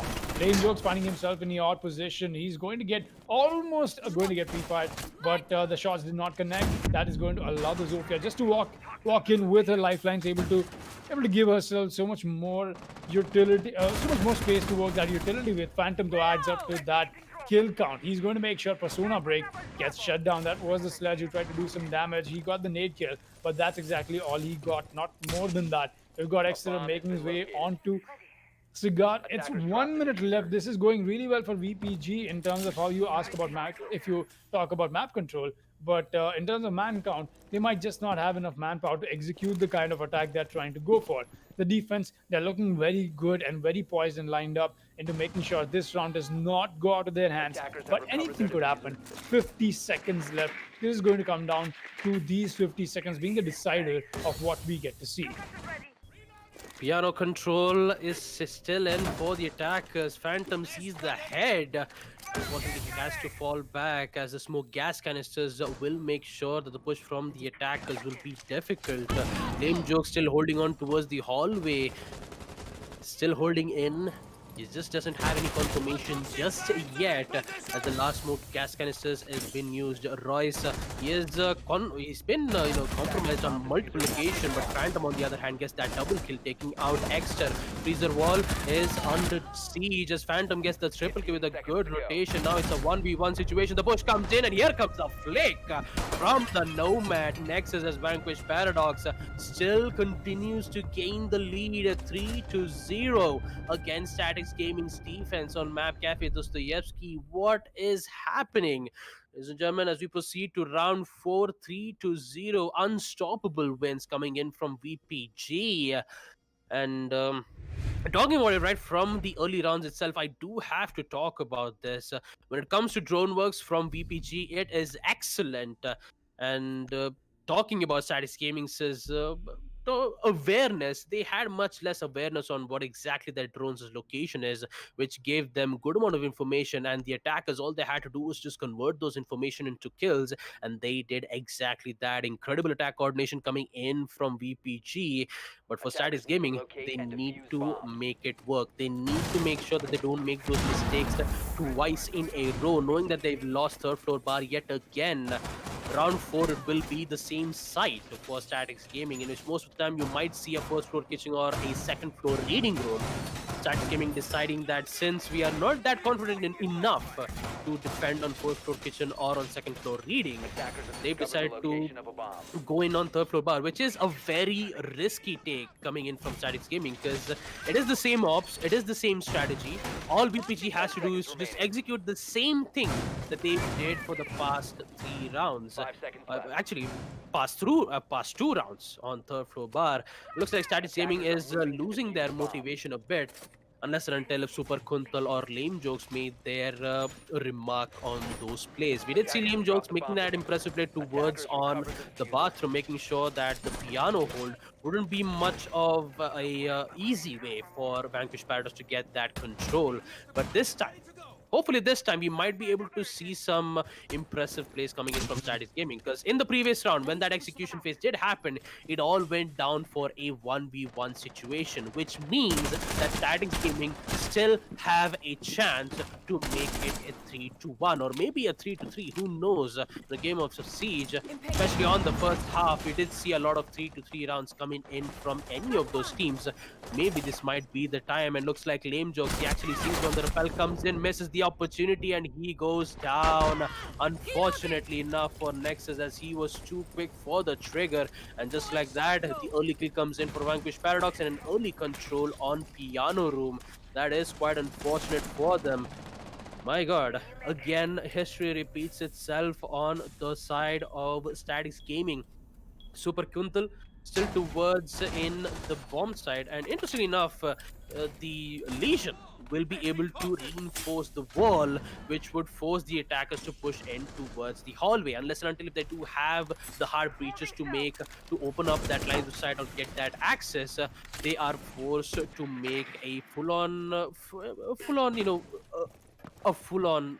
gunfight against their opposition. The Twitch shock drones making sure to eliminate the Jaeger's ADSs, as well as disabling Melusi's Banshee's deterrent, as the Garbage Shield is still towards the freezer, and Super Kuntal finds a way, getting that beautiful headshot against Pironobic, making it a 4v4 situation. Ace Selma recharges to remove the deployable shield, and Nepun gets one Phantom with a huge mistake, eliminating Royce, making it a 3v3 situation. Vanquish Paradox already in a good positioning here, unless and until Statics Gaming makes a play here. Super Kuntal is still alive with that one kill he made towards the bomb. He did go towards the flanking positioning here. All he has to do is push towards the rat stairs and get those kills. Phantom patiently waiting for Zofia to make the play as he decides to push back towards the third row bar. 30 seconds left. Smoke gas canisters being used to fend off that push as Risha deals a lot of damage towards the white stairs against Super Kuntal.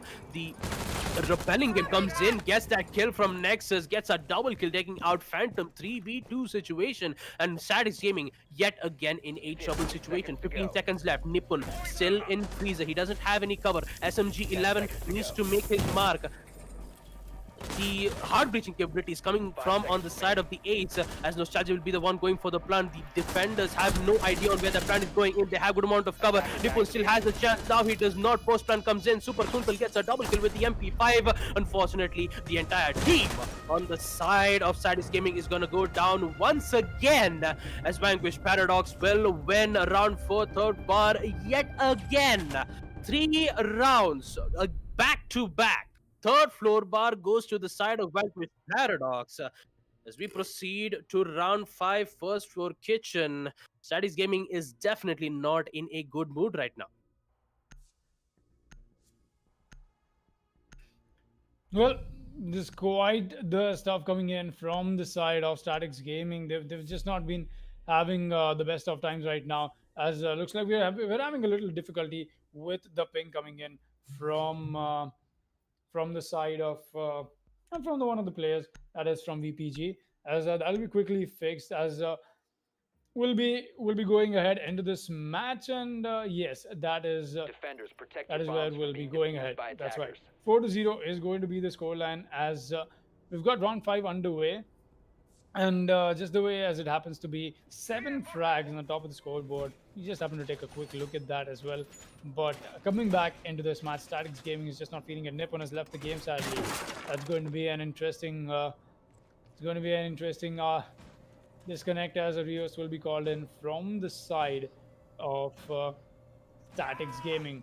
So if it didn't come down from the side of Vanquish Paradox, we will 10 be going seconds into a remaining. quick rehost from the side of Statics Gaming. So 5 speaking seconds of left which, before though, insertion. we've got so many things coming out just in general Attackers are of moving out to what locate a the bomb and attacking defuse phase it. has been from the side of Vanquish Paradox. Just the way it is 4-0. What a dominating Attackers dropped the performance from them. diffuser. That's very huge, and that's not something I was expecting just from the attacking phase of it. And from everything that I've gotten to see today, it's definitely come down to a very one-sided match. And I think it's a little awkward. Division 2 does happen to be that very, I'd say, bloodbath division. I've talked about this too many times. We've come down to see very close matches. This one is not looking like one of those.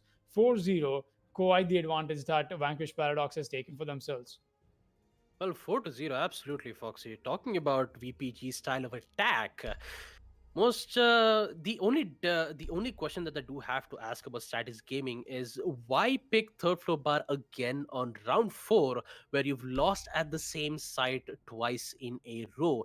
Most of the time the attackers, they always get the control on piano, they always get control on cigar. You do have the nomad with those air jabs to make sure that the red stairs push would not happen, and when the push does happen, you do have the ace to open up the walls, make sure that the freezer, make sure that any specific player towards the freezer isn't available by making lines of sight, go for the plant on default, and most of the time it's always a post plant situation for VPG. And Statics Gaming, Super Kuntal did try to change his positionings on the third floor bar where he was playing near the bomb, and he did get one kill, decides to rotate back, go towards the, actually he did go towards the white stairs holding towards the hallway, but unfortunately it wasn't enough. Every single time you do see VPG, quite surprisingly enough, they always win on execution phase, which is on 15 seconds.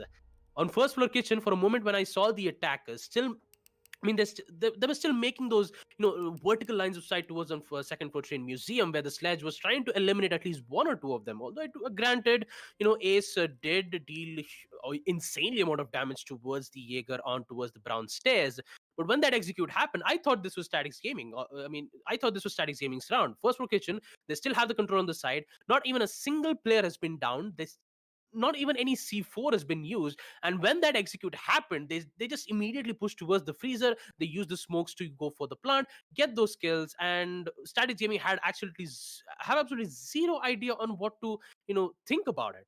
And it was not just a one round. It happened like 3 rounds in a row on third floor bar as well. So I do kind of worry about Statics Gaming on the side of defense, knowing that Cafe Dostoevsky, it's heavily favored on the side of defense. I mean, you still have the denials from Smoke, you have the Legion's Goom Mines to deny that aggressive push from Ash or Nomad.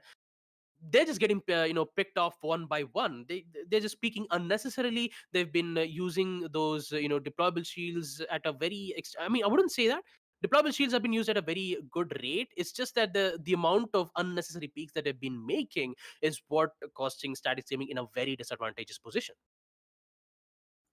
That's right. Statics Gaming has found themselves in real bad spots in the beginning of the round, and Vanquish Paradox has been quick enough to take advantage of that as well. We've not seen them spare too much time into getting their roam clear done as well. It's been quick succession of kills, or sometimes they just leave the roam. They directly push side. We did see that come out in the kitchen push in the first round itself, but since then it's been cocktail and lounges. That has not been great for Statics Gaming either. But hey, it is a little bizarre that an amazing team like Statics Gaming on a very familiar map like Cafe is not able to take advantage on the side of defense. Vanquish Paradox, I'll be looking to see more from them if they happen to come in with a flawless victory. 7-0 is definitely on the books right now. 4-0 already is in 3 more rounds, and that does not seem impossible right now, just from where we happen to stand. I mean, when it comes to impossible, Foxy, there is a chance that where they might go for second floor reading room. But since, like, if they do pick second floor reading room, they need to make sure that they have at least 2 or 3 players holding towards the third floor to make sure that the attackers wouldn't get the control, get the control, use the soft breaching capabilities to make vertical lines of sight to get the control as soon as possible. So maybe that's the reason why, I mean, Static Gaming thought that, since we are not going to be contesting that great in that particular line of sight, maybe just go for third floor bar. I mean, we did see them picking first floor kitchen in the first round itself. Fortunately, it didn't work out well, and neither does the other 3 rounds which had happened on the third floor bar. But talking about VPG, my God, their attack coordination is, it's off the roof. The drone works impressive. The the coordination is excellent. Even the gunplays that's been coming in from the teams, every single time when one of the player goes down, there's always a refrag. But on Statics Gaming, there isn't any refrag, there isn't any drone din. I mean, they they haven't eliminated any drones just yet. I mean, we actually did see Zofia using the Mhm. drone towards on piano room, giving so much information towards on the cocktail, actually from the new hatch as well as on the cigar room. Not taking out those drones gave Statics Gaming in a very disadvantageous position. It's like having Definitely, information yes. is like knowing half of the battlefield, and Oh, just like yes. Jack, I mean, just like Jack used to say it. So maybe Statics Gaming might be able, at least bringing a mute would be a viable option for them, because the mute jammers will be able to deny at least some of the information, or maybe go for a mute Mozzie combo to deny any utilities coming in from the attackers, so that they are forced to make prediction, forced to pre-fire, and that pre-fire might come into an accidental play Kill. where Statics Gaming, yeah, kill, where the Statics Gaming might be able to get at least 1 or 2 kills. Having disabling information from VPG might have a higher chances for Statics Gaming to win this one out. That is for sure. Statics Gaming, we've not gotten to see that refract potential like you just talked about, but it's definitely been a little more of a lost cause attempt from Statics Gaming. But it's not like they've not been putting in work. We got to see some good setups coming in from them. They're just not able to crack that code. Not having enough manpower left towards the mid round. That is just happening to turn things around for the side of Vanquish Paradox. But I think at the same time, the appreciation goes to Vanquish Paradox as well, because they've been very good with their attacking rounds. We did see them come out sometimes on either a equalized man count, or maybe even a deficit of a man count. They've been quick to make a conversion on it. They've been quick to realize what's wrong and just make the best of a situation. We did see that round where we saw the last 5 second plant come out on the cocktail lounge, is the one before the rehost. So just the way it is going, Static Gaming is putting up a fight. It's just that Vanquish Paradox is coming out to be a better victor out of it, and that's what I think we've gotten to see so far. Yeah, I mean, there's nothing much more to actually talk about, Foxy, because like, if we do take a look at the previous 2 matches that we had, Monka S Mhm. was Mischief Gaming. It was 8-7 where Monka S won against them on Oregon, Right. the same thing even happened on Oregon as well, where ESM versus Net 8-6. And this time it is on Cafe Dostoevsky, where there might be a higher chances, of being it a very one-sided match. 7-1, because It getting looks a wins. lot like it. Yeah, because Yeah. winning a total of 4 attack rounds on map Cafe Dostoevsky gives a higher chances for VPG to win on second half itself. And Statics Gaming not Yep. being able to defend at least one single site is actually giving Statics Gaming in a very difficult positioning. And talking about their standings, as I try to take a look at it, Statics Gaming in 7th place, losing 2 matches for today. That's very unfortunate for them. I'm just trying to get good amount of information on what exactly happened on which team that they lose against. So if I take a look Hmm. at Statics Gaming, they've lost against Mischief Gaming 7-5 and against Monka S 4-7. If this keeps going on, Statics Gaming are on the verge to be relegated. Relegated. Yeah, That's right. relegated to Division 3. And I do kind of feel bad to see if Statics Gaming just immediately go down to Div 3, because these are some excellent players who've been grinding this game for years, and seeing them being relegated to Division 3 shows on how competitive this region is. The number of players that we do For see from these sure. teams is absolutely excellent, Foxy. And talking about is Statics Gaming, if they do keep up the same playstyle that we do see right now on Cafe Dostoevsky, I'm sad to say that they will be relegated to Div 3. But I'm glad this match happened to come out, Baba, Hmm. because just from the way we happen to talk about Div 2, it always just happens to roll out of my tongue that since the day I've seen the Division 2 come out, it's a bloodbath division, right? You've always seen me say that. I think I've said that enough today itself. But this match happened to show us that spectrum between where we are getting to see the Div 1 teams meet the Div 3 teams, happening to see such a huge change in the pace. First match, overtime, a maximum overtime, in fact. Second match, overtime again. And now, third match is turning out to be a rather one sided one. 4-0 in the first half, while you don't even happen to be on defense on a map like Cafe, is setting yourselves up for a very good second half. But we could go anywhere from here. Statics Gaming might be able to get 2 rounds back to back and might just turn the second half from a 4-2 start. Anything could happen, and that's just it. That's exactly what we're here to find out. That uncertainty of what is going to turn out into which. But hey, that out of the way. What did you have for lunch today, Baba? Well, I just cannot believe that you just pulled a sneaky one on me, because I was the one who keep asking about what my lunch was. Let me All just right. try to think. What did I had on my afternoon food? Yeah, it was simple: rice and sambar. All right, that's a very staple South Indian food. I love myself, in fact, oh, Hmm? most definitely. But hey, I guess congratulations on the lunch. I'm not sure. Yeah, thanks. I don't know where I was going with it. I I just mean, happened what? to ask it out of total casualness. Oh yeah, I mean it's all right. I mean, what are you gonna have for dinner though? What am I going to have? Hmm. I'm talking about Well, dinner, not about lunch. So. oh yes. Well, that'll depend. Honestly, where this match is going to go down. Hmm. If it takes a lot of time to finish, rather something simple that takes less time to make.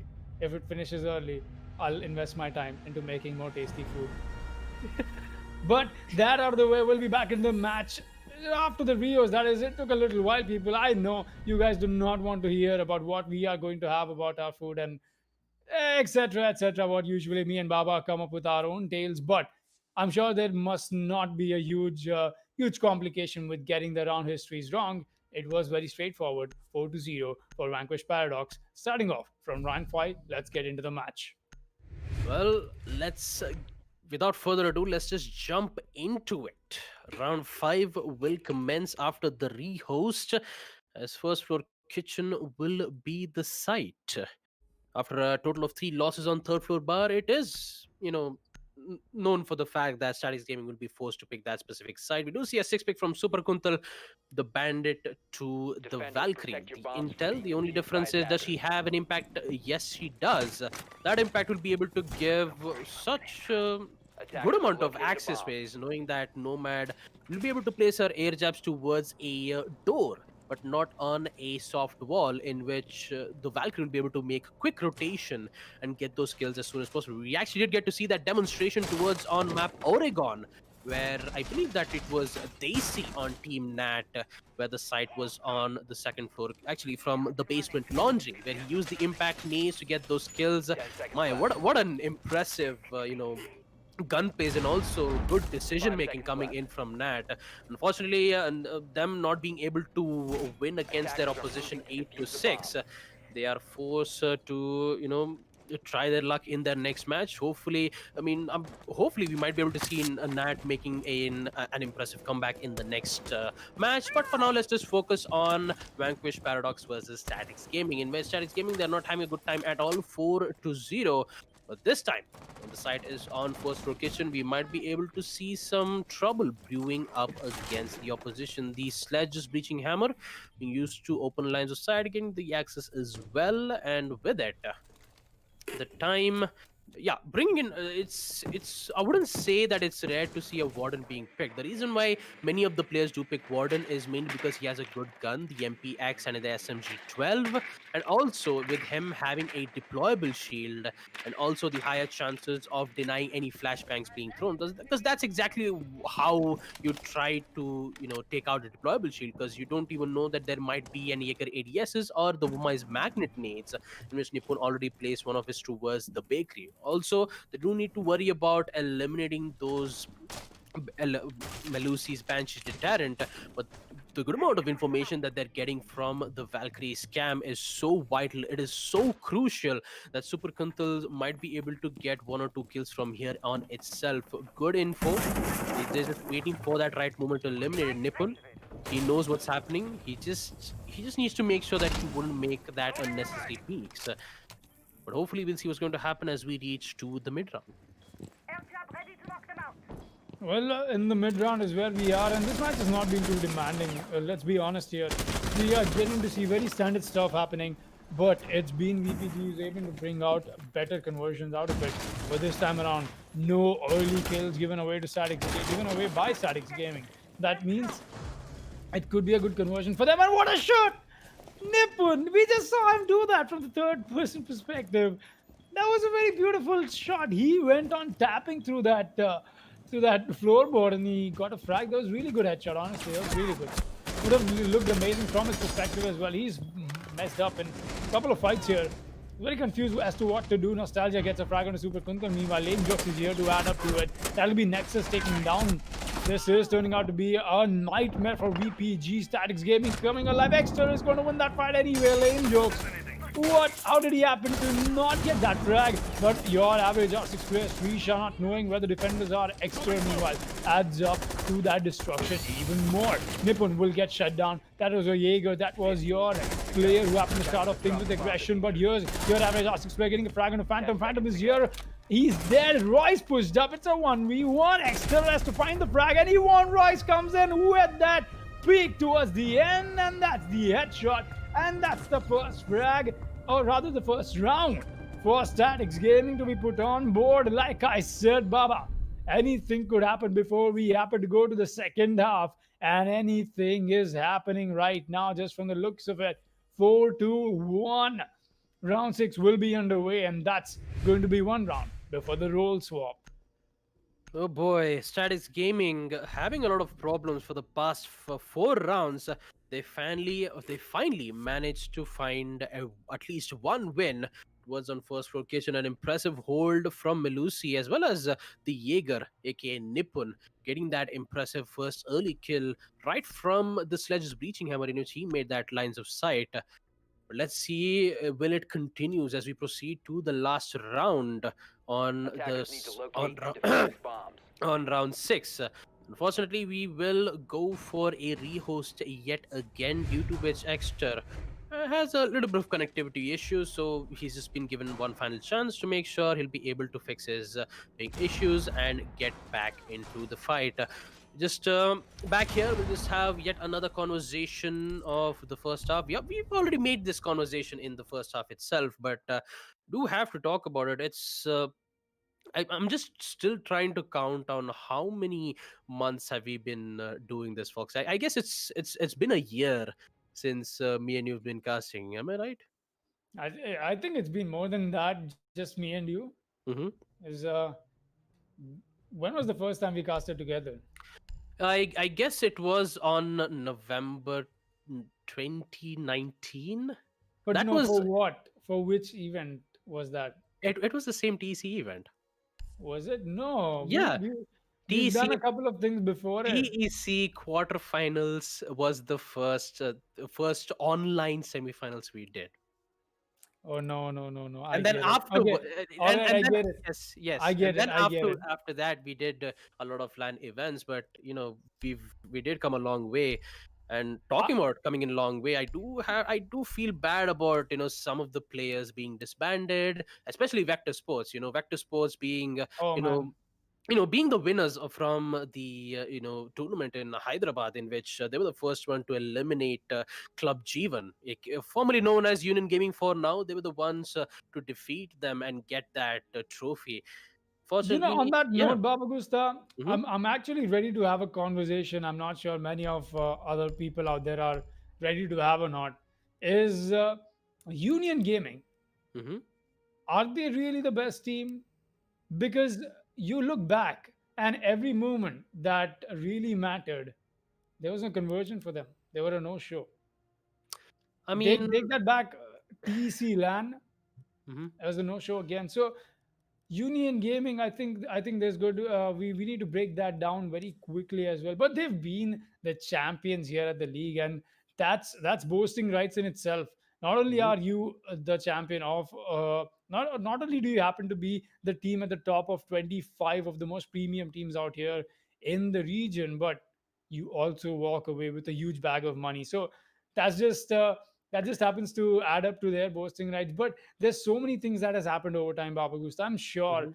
we'll have another time and place for that discussion. But yes, coming back to that little thing we had to talk about, the community cup that was of the esports club, the first Mhm. community club for Rainbow Six Siege. That's where um, you happened to come, and that's right. I remember Yep. I needed somebody I could rely on, and it was Mhm. you whom I called. I So mean, I still remember. I to be honest, I did not cast well at that specific time. Most of the yeah. time, it was just you who was trying to cast for the entire match, and I kind of felt bad because I was giving you the extra work, whereas I was just simply sitting and watching the game.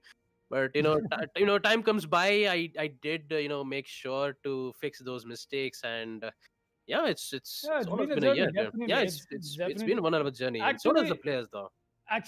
not just that, and everybody out there who's watching this right now, not just from our perspective, we've actually been getting in through the backstage with the players, just able to sit down with them, getting some insights with the interviews that will be coming to you guys soon. Don't worry, we've got so many things coming up to get to know your players better, get to know your favorite players of the league a little closer, a little into their personal life. That outlook will definitely happen to change, happen to bring in a little different insight. Yeah, absolutely. And talking about it, I mean, it's a lot of memories. I mean, I just it, happen to spill my cup of coffee. So yeah, while I was mid yikes. sentence, you did see me suddenly shake my head downstairs, downwards, right? So Yes. yeah, it's not looking great, but Yep. it's okay. It'll do for now Hmm. because it's definitely we just saw a very interesting turn for the match. Static Gaming put a round on board, so that means we're still looking at that possibility of a 4-2 scoreline. Like I talked about, anything could happen. Statics Gaming might be trying to push back in the game. They've gotten enough time with the Rios coming in to just re-strategize, rethink what is going on, and just make amends to it.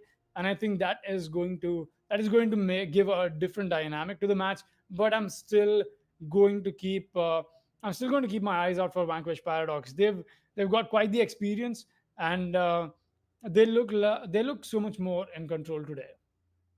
Yeah, I mean, talking about VPG, they are in control, but it Hmm. might come to a change from Statics Gaming, though. And talking about the maps that we did get to see, most of the time we do see Oregon. When we did see some matches on Operation Shadow Legacy, most of the time it was either on coastline. Actually, it was on Oregon and coastline where most of the matches that we did get to see was from that specific map. Talking about the other maps like theme park, consulate has been played very less, especially in this region. Mm-hmm. We only see Considered quite Oregon. less, yes. Yeah, it's quite less. The only thing we do see regularly is Oregon and Cafe Dostoevsky. These two maps are heavily played on South APAC region, and they've been very good at it. Even if you go to some particular rank matches in C server in even if you do think of Cafe Dostoevsky, Clubhouse, and Oregon, you always see that similar strategy coming in on every single rank matches. And you even actually do get to see on this map as even on this tournament as well. So just imagine if there would be a next update where we might see some major changes in operators, or maybe some bringing in new gadgets. Maybe we might be able to see some new maps being played on Siege. But talking about it, Oregon is highly played.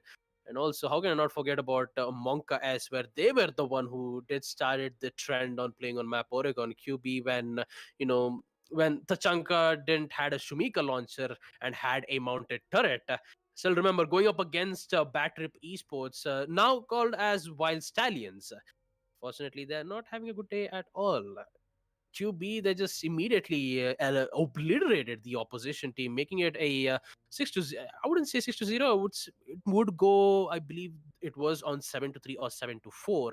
But yeah, talking about it, now the Chanka having a Shumika launcher and having the turret, being able to use it in his hand is a very devastating operator. But unfortunately, we won't be able to see him because he is restricted. He'll be able to, we might be able to see him in the next update.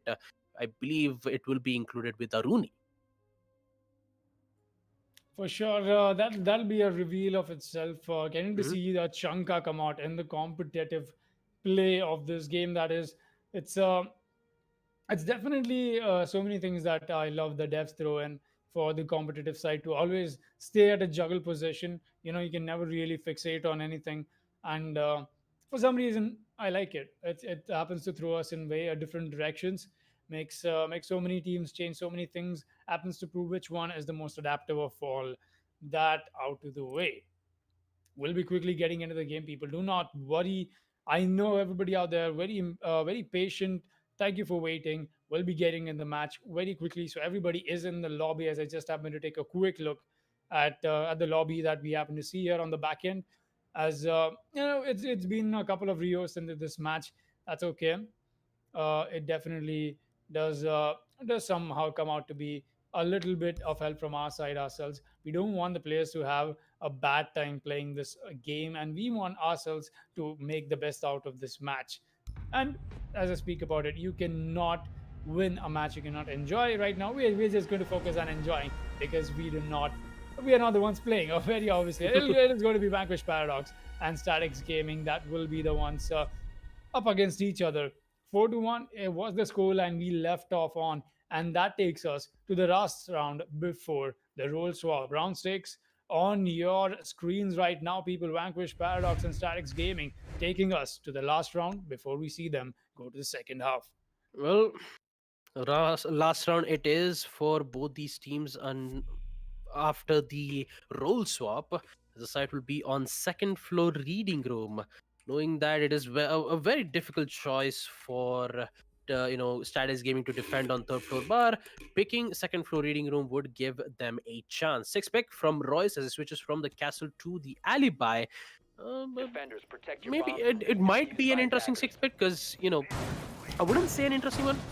Most of the time, you do see Castle's armor panel being used towards the first floor kitchen, and maybe on third floor bar to deny any, Castle armor panels being, placed right towards the Bomb located by red stairs attackers. entrance, and also towards on the hallway of white stairs, and also on white stairs window to prevent any attackers holding an angle and eliminating players who's holding on the piano with the deployment shield being placed. So with him, Six picking him out towards Alibi is a very interesting idea because you have a deployable shield. She has a total of 3 holograms, which would give constant information on where exactly the attacker's location is. Actually, a total of 4 pings would appear if the attackers do decide to shoot through the holograms or pass through using even a drone, which would be able to give some useful information to their teammates.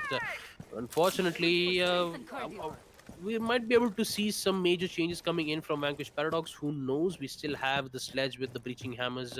The breaching hammers to open up the hatches. Since the site is on second floor ready room, their main focus is to get the control on towards the second, so from the third floor bar.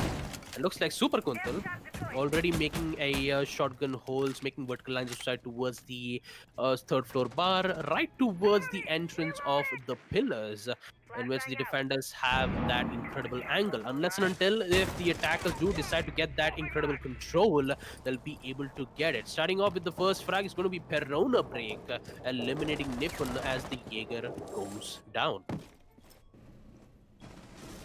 Nipun once again finding himself in a bad spot, and a good attempt from Royce into getting that kill, but that pre-fire will account to nothing.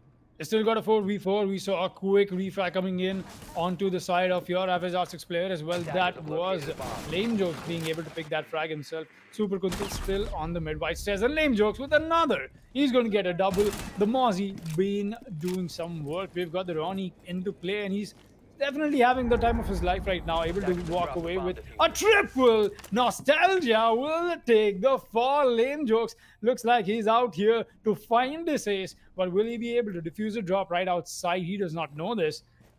VPG has got to make sure they maintain the stability here. Lame Jokes, his position is not being given away, but he can definitely hear the twitch outside. The F2 did give a little pre-fire away as well. Exeter is still making his way in. He could be caught off in the wrong direction and the wrong spot. Lame Jokes lining up for the ace. No! You wait to see that! Lame Jokes, why would you come up with 3 amazing kills off cam? And the moment we move on to you, you do that. No, dude, come on, Lame Jokes, man. That was so sad, dude. Sad custom noises. Well, that is actually sad for Lame Jokes. The 3 kills, unfortunately, couldn't get the ace. But with the timer running down, it is Vanquish Paradox who are in trouble. Still 3 defenders available, but not on the side of Vanquish Paradox, as Perona, Break, and Extra, the only 2 operators left on the side of Vanquish Paradox, needs to make a play. Royce still has that incredible angle towards the third floor cocktail lounge. Super Kuntal, he knows that the plan is going on towards the second floor reading room. Super Kuntal, he actually gets one. He needs to find the last one, which is Exter, who's pushing in towards the fireplace hall, and he goes down as well. Statis Gaming is not out of the game just yet, ladies and gentlemen. They'll be the one winning 2 defense rounds after losing 4 rounds against VPG, making it 4-2 as we proceed to roll swap round 7, where VPG will be the one on defense. Third floor bar will be the site, and we'll see if the tide change. There we go. The second half turning out to be interesting enough. 4-2 is where we'll be seeing a Statics Gaming walk away with. But now they'll be the ones on attack. They'll be the ones allowed to make the fight and bring it to them. VPG on the defense is going to turn out to be such... This is going to be such an interesting match, honestly, because you see the Frost 6 pick coming in with that Nook being exchanged for the IQ as well. I think the Frost pick did come in with the Nook into question, but it was still a nice bamboozle moment. Either way, the Frost, we've gotten to see the Frost pick come out when it is cocktail launches quite too many times now. Not only does she have a shotgun for a secondary gadget, but for the secondary weapon, but also that very trusty Frost mat. Honestly, it does not look like it's very reliable, at least at this level of play, but it is. It actually has turned out to be such a huge gadget that players use, trying to bring that randomness. We've seen so many huge teams just turn out to be a bait to Frost traps, and that's why Frost turns out to be such an irritated operator, because you cannot waste your ban on it, but at the same time, you hate it when somebody else plays it. So, yep, that out of the way. Round 7, 4-2, and now we'll be seeing if Statics Gaming is still able to keep that momentum that they've gained with 2 rounds up. into a conversion and take that into an equalizer for us to see. Vanquish Paradox, they look a little more, they definitely look a little more relaxed for sure. They're the ones on defense. So it's going to come down to that waiting game that they'll have to play to perfection. Super Kuntal, he's not been allowed to play the Ash, and that's why he's going to be playing the IQ. We'll be seeing we'll be seeing all of the soft breach happening as we happen to proceed ahead onto this round. There we go, Royce with the early drone work coming in. This is very standard statics gaming. Everybody's just going to be on their camps, getting much more information pinned down for them. They're just going to try and make more and more conversions out of this as we happen to move and hit the 2-minute mark. Not much once again. Like I said, I'm not trying to mince my words here. Nothing from both the sides that we've gotten to see in the early phase of this round. We're already hitting the 1:30 mark. Enough information. Now it's time to make the push. Say Statics Gaming, they'll begin. The Selma breach is done.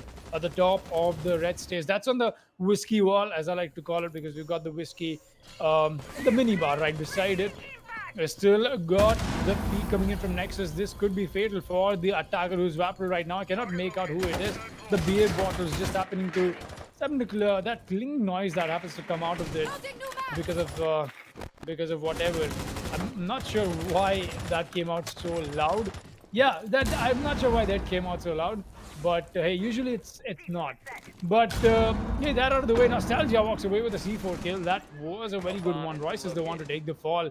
Statics Gaming lose a man very early already. We got Lame Jokes making the push inside Cigar already, and this is going to turn out to be an interesting take of sorts because we've not got everybody in position. As I speak about it, Lame Jokes walks away with a very easy kill on a Nostalgia. And wait, Super Kuntal is on site. He's brought out the Ash play with the IQ. He's going to get Srisha and Nexus. Both of them drop Persona Break, and Exter are the only ones left alive and make that only Persona Break. And he breaks too. This was Statics Gaming just coming out with quite the aggression after losing their man.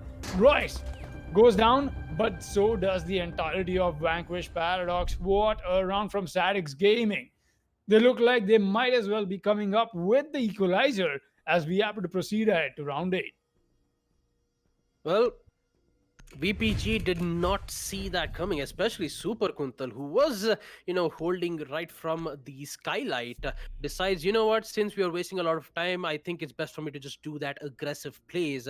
And he did it in style, eliminating, giving them the control towards on Freezer as well as the third floor cocktail lounge. They had no other choices but to give the win towards the opposition. Interesting 6-pick from Super Kuntal as we're going to be seeing Amaru being brought up. The side will be on third floor bar. There may be a higher chances for Amaru to go for a very aggressive push towards the third floor cocktail lounge, especially right from the cocktail lounge window. Eliminating the defenders on the side of VPG might give them the chance to equalize the round. And there may be a higher chances of seeing yet another overtime. And boy, I always love to see overtime matches being happening, especially from these two beautiful teams. Most of the time when it comes to the rivalries of both of these teams, they've know every move. They know what kind of plays that they're going to make. The only problem is the amount of they try to counter whatever plays that they're making, tries to make some unexpected plays where both of these teams are quite, surprised on what to do and what not to do. And looks like it's working well for both of them. This time, Statics Gaming are the one who is winning on attack, but will it come to a change? We're about to find out in the action phase here. Phantom already opening the window, goes for the pre-fire towards the deployable shield, tries to get a lucky shot. She's just not going to be able to find one just yet. Information, and yet again Nexus playing as the Frost. This time the deployable shield is being placed not towards the freezer entrance but also near the freezer wall, in which the angle will be more of like a hole towards the window of the piano. Exer playing near the bomb set as Nostalgia deals a bit of damage from the frag grenade, but still he is alive. And Statics Gaming, they've entered in a 2-minute mark here. 1 minute 53 seconds left for them. Super Kuntal still hasn't used his Gara hooks just yet. For a moment, that I thought maybe he used a Marut, due to which he has the G8 LMG with an ACOG sight on it, but we don't see him using the ACOG sight just yet. He's just waiting for the right moment. Maybe eliminating the play from Cocktail Lounge will be able to use his Garahus to get that access towards the window, and I think he's doing exactly that. He knows that there is one player playing from that specific site, and he's just handling out which is actually going to work out well for them. One of the Vulcan shields being used to eliminate the piano hold, which would make it in a 5v4, make that a 4v5 as Royce gets the kill towards next. Trying to get the frost mat is going to get taken out. That's Exterra's skill to take people. Super Kuntal, make sure he gets the refrag, and that will be putting us in a 4 versus 3. Make that a 3 versus 3. Exterra gets one more. VPG answering back to what Statics Gaming was trying to get themselves onto. That's not going to be a momentum that they'll allow them to carry a C4 at a good toss, but not enough. Persona Break has got to fall back and play this on his back foot. Nostalgia, he'll make sure he gets the kill from through the hatch. This was expected last time around. We did see him getting taken down from that very same hatch this time around. He made sure that the attackers got a taste of their own medicine. 20 seconds left. We see the diffuser in the hands of Phantom. That is the ace. Nippon meanwhile is making his way up top white stairs, and looks like Nostalgia is moonwalking. Might not be the best place to moonwalk right now. Nippon's still able to. He's still trying to find where Nostalgia is playing. This push from Phantom will get caught out. This is a very deadly push. There you go. The diffuser's dropped. 5 seconds. There's no way he goes to the plan unless, of course, he finds 2 kills. He's found 1. Will he be able to find 2 more? 2 seconds. 1, and that's it. That's the countdown. People. Vanquish Paradox will beat the timer. They'll make sure they get. They'll get this victory in. And it was quite the round. Round 8 was this for the taking. Round 9 will be underway as they stay 1 round away from match point. 5-3 is the scoreline. 5-3 is the scoreline. VPG is 2 rounds away to secure their win against their opposition team, giving them at least the win on map Cafe Dostoevsky. And I'm just trying to take a look at the standings around here. VPG currently in 6th place, having not being able to win at least one of those matches. They also did lose 2 matches as well, currently holding in 6th position. This match will determine who will be the one to head on the highest standings. Looking about it, Vanquish Paradox, they still have a chance here, unless and until if they have some mistakes that Statics Gaming do make. Although it was a very close round from Statics Gaming. Unfortunately, when it comes to the execution phase, it was Vanquish Paradox who already had the angles. They get those kills and got the win as well. This time, the side being on first floor kitchen, it won't be an easy work for Statics Gaming to break the code of VPG.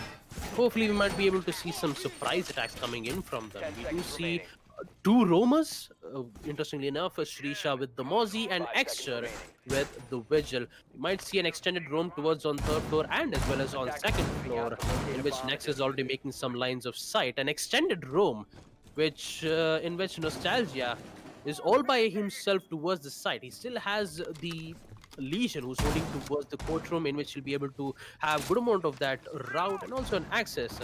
If Statics Gaming reads this one out, all they have to do is get the control on Bakery and just immediately push towards the side, go for the plant, unless and until if they try to, unless and until if VPG tries to use that vertical lines of sight to get those kills. Talking about it, Statics Gaming will proceed doing their work, and just like I predicted, they will proceed pushing towards the Bakery. They'll be doing exactly that, proceeding to push towards the Bakery. We happen to see no early frag so far. Exter, he's going to move in and around. That's the Vigil. He's up top. He's trying to make sure everything is under control for the side of the defense. Srisha as well, and a very elaborate defensive line that I'm getting to see from Vanquish Paradox right now. They've invested a lot of work in this defensive setup. Exterior takes some damage. I'm not sure where that came in from, but Phantom, along with Royce, has already made his way in on towards prep room. They're trying to make this push happen through that little doorway, as we'll see that push eventually slowly happen to keep going ahead. Nexus, meanwhile, is taking some damage, and that's going to be from the cross angle. He's able to watch from above. He's got the floorboards opened up nice and easy and that does happen to give him a little bit of an advantage, but not a whole lot. He's lost more damage than he's done. And in fact, there's no damage done to the attackers. Nipun taking some of it, just as I happened to speak about it. That is one of the Legion mines coming to action. We still got Royce watching that angle. Super Kuntal will make sure he shuts down Srisha. That was your roamer up top. He's still trying to find more, but Nexus position's being given away, and that's going to be a kill for him to finally take that. Almost happening to miss all of his shots, but somehow it was Exter to walk away with that frag. Anyway, Nexus has not had the best of time so far. Royce, meanwhile, he'll shut down Nostalgia. He's allowed this walk in onto site. Nexus, meanwhile, will find lame jokes though, and Phantom is here on site, shuts down Exter right back in. Nipun adds up to that destruction. It's all under Perot on a break. I'll come down to the Legion. He's got to find 3 kills. The plant is going down. It's a post-plant situation. We just saw Assaults kick into. He knows exactly where that first peek from the attackers is in. He's not intending to dedicate himself on that push, but no, the pings are coming out from the attackers themselves. They know exactly where he's pushing in from. That is a live drone on him, and that is a shutdown from Statics Gaming. Royce will make sure he gets the final frag onto the Legion, as that will be Statics Gaming making sure they keep this fight alive, and more importantly, just try and give a pushback to what VPG has brought on board.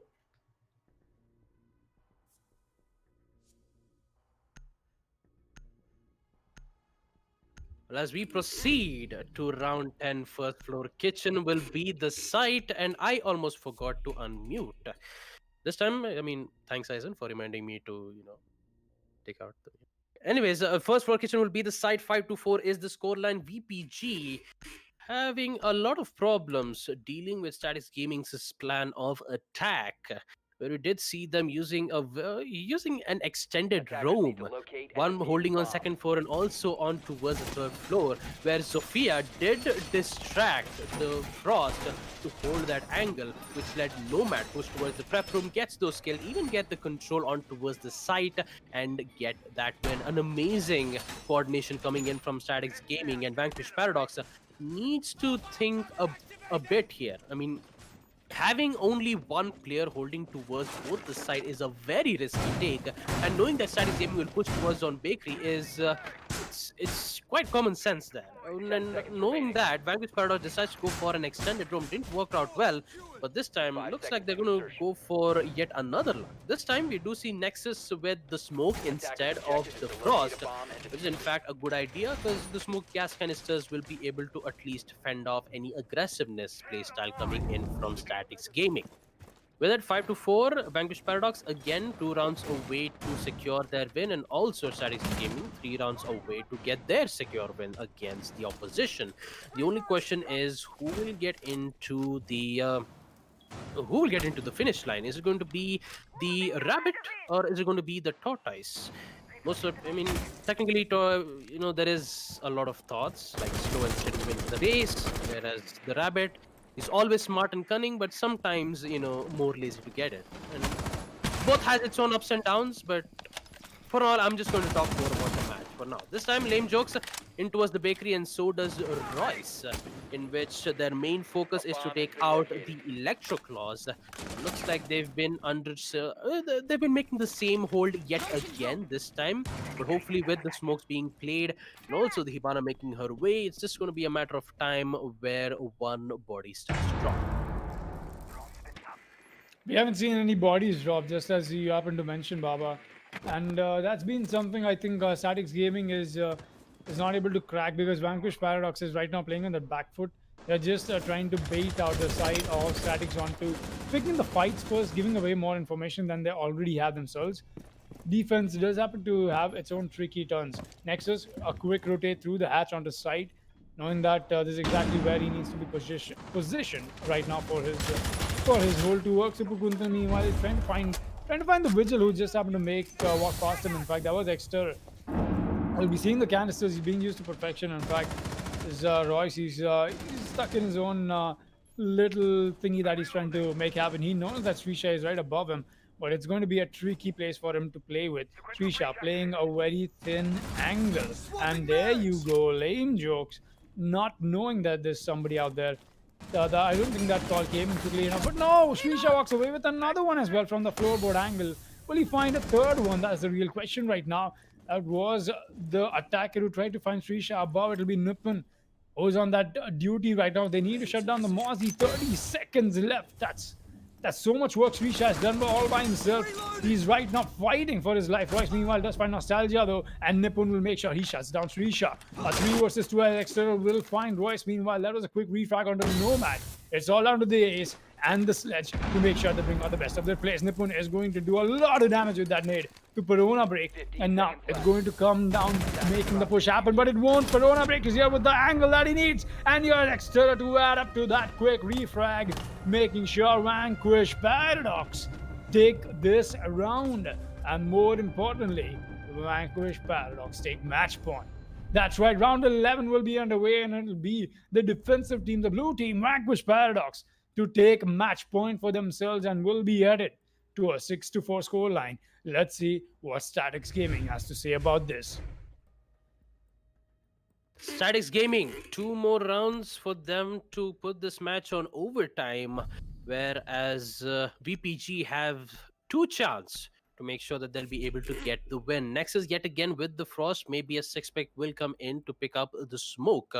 The side of third floor bar, knowing that third floor bar, we did get to see one round being won up by the defender side, which would be VPG, and one time on attack where Statics Gaming win one of their rounds. It's just going to be a matter of time to see who will be the Attackers one need to to win locate the and defuse site. bombs. And this time, it's just going to be the same holdout yet again, although they do need to be careful of Super Kuntal, which in fact is playing as the Amaru this time. Maybe we might see some aggressive push, and Nexus, he actually knows what's going on. He'll be able to place one of his Frostmat traps at the windows to make sure that the Amaru wouldn't go way aggressive and tries to, give them that surprise attack as best as possible. And talking about it, we do see Maestro with the Eagle Eye cams, one hopefully be placed towards on third floor bar, and maybe the second on the cocktail lounge, in which he has to make some lines of sight. He'll be able to watch both the angles as well. So this is going to happen as we proceed to action phase. Nostalgia yet again in the same position, placing the barricades towards the hallway of red stairs. And with it, the round is underway where Statics Gaming needs to get those wins, or else Vanquish Paradox will be the one to win the round against them on Map Cafe. Will it happen? We'll see Vanquish Paradox, actually Statics Gaming get their revenge. We'll see it in the action phase instead. Nippon already prepped his nade. Will it happen?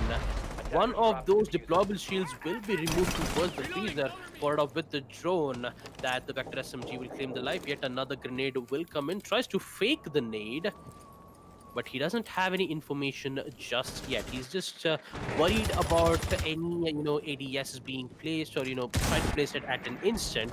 No, he's just going to use his nade towards the white stairs, in which 2 of those nades, one of them did, however, took out the deployable shield, but the other, unfortunately, won't be having to eliminate any utilities. That's a waste amount of utilities from the attackers, as they don't have any more nades, and they have to trust on their concussive nades and also their gun.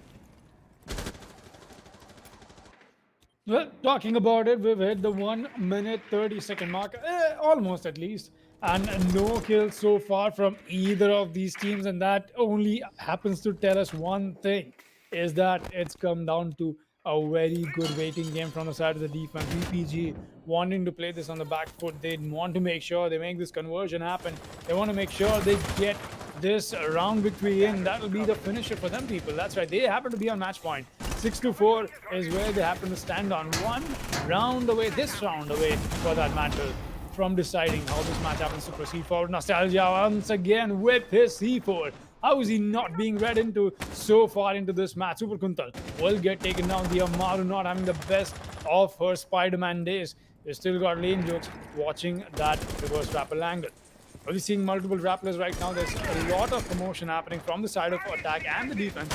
The Rappelins will come in, they're getting the piano control done. Maestro Cam is giving away so much more information right now. It will come down to Srisha playing that to perfection. And far as I know him, he will We'll see Lame Jokes coming in with another kill, but that's PPG getting shut down. Nexus gets a frag for Corona Break getting caught off in a bad angle. He's still trying to win this fight. Pistols in hand. That's for the attacker as well, but he'll lose that fight. Looks away at the wrong time, not expecting it. Lame Jokes on the double kill. That's the Zofia doing all the killing so far for the side of the attack. We've still got a 3 versus 3 back into action. That's Mank on the equalize. Once again, refracts coming in.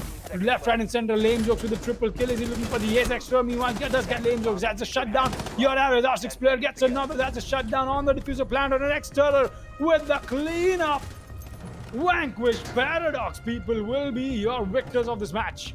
That's going to be against Statics Gaming. It does come down to that.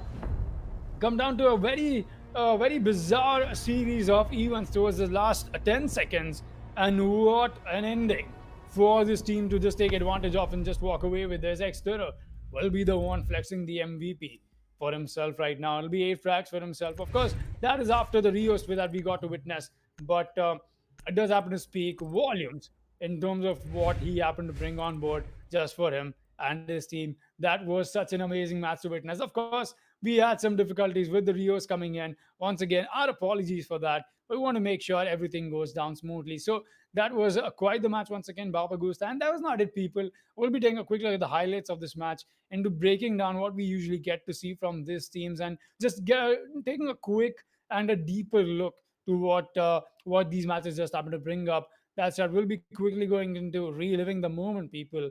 And Baba Gusta, the mic is all yours. Well, where do I begin? Starting off with VPG itself, because in the attack they were unrelenting for the past 4 rounds, winning first floor kitchen and third floor bar. Most of the time, it was mainly the attackers getting those early. I wouldn't say early kills in the first round itself. We did get to see how strong the attack coordinations were in the 15 seconds timer, where like not even a single man count was eliminated at that specific time. It was a literal 5v5. All they did was push towards the freezer and get those kills, and also getting that win at a 15-second timer is not a I mean, to be honest, it's not a joke at all. Winning those 4 rounds, they were strong, and then out of nowhere, we did see Statics Gaming winning on first floor kitchen and a raiding room, thanks to Super Kuntal and Nipun making those plays towards on defense. They did try to get those kills, especially Royce in that 1v1 gunfights. He knew the Twitch was pushing at that exact location, getting those win, and also they did, however, made sure that it wasn't a one-sided one half where it could have gone 5-0, but with Statics Gaming making it to 4-2 did give them a bit of a chance to win in the second half itself, when they were the one on attack. This was on round 7, third floor bar, where Lame Jokes, he did know what kind of position that there is, and also Super Kuntal, who just decided to just he was just technically pissed off. He was like, we're wasting a lot of time. We didn't get at least a single kills. How about I just step on into the spotlight and get those kills? And he did exactly that. Skylight just pushed in, get those kills. He just gets those 2-3 kills, and he immediately get it. And then after that, we did see him play a total of 2-3 rounds of him playing as the Amaru. Not quite sure why he would pick it, because especially when it comes to an operator like Amaru, you would always go for that heavy aggressiveness, push, thanks to her Gara hook. It didn't work out well, and neither did Statics Gaming winning those rounds of attacks. We did see some, extended run coming in from Vanquish Paradox, in which it did not work out well on first floor kitchen, where the Kaid and the Legion. The Kaid was the only one who was defending both of the sites, and also the Legion, who was holding towards the courtroom, getting those wins. It did not work out once, but it did work out well in these in round 10 first floor kitchen, where Shrisha was the one getting those 3 impressive kills. All in all, a very fantastic match being represented here from both the teams, and also well played on the side of Statics Gaming. That is for sure a fantastic match indeed. We got to see some amazing display of skill today. With the first match starting off with the 8-7, that's already giving you how much close of a match it came down to. The scoreline is already suggesting that. The second match came down to 8-6 once again. We went to overtime, and this one, a 7-4, is where we'll get shut down. That was the cleanup today, people. Quite the matches we got to see today, but it is what it is. We've gotten to see many upsets come out like these as well. But that is not it, people. Today was only the first day of Division 2. We'll be back tomorrow with more Division 2 action, rather on the third day with more Division 2 action in this week. That's right. So that'll be it from me and Baba Gustas. We'll be signing off and see you guys tomorrow right here at the Esports Club for more Rainbow Six Siege action.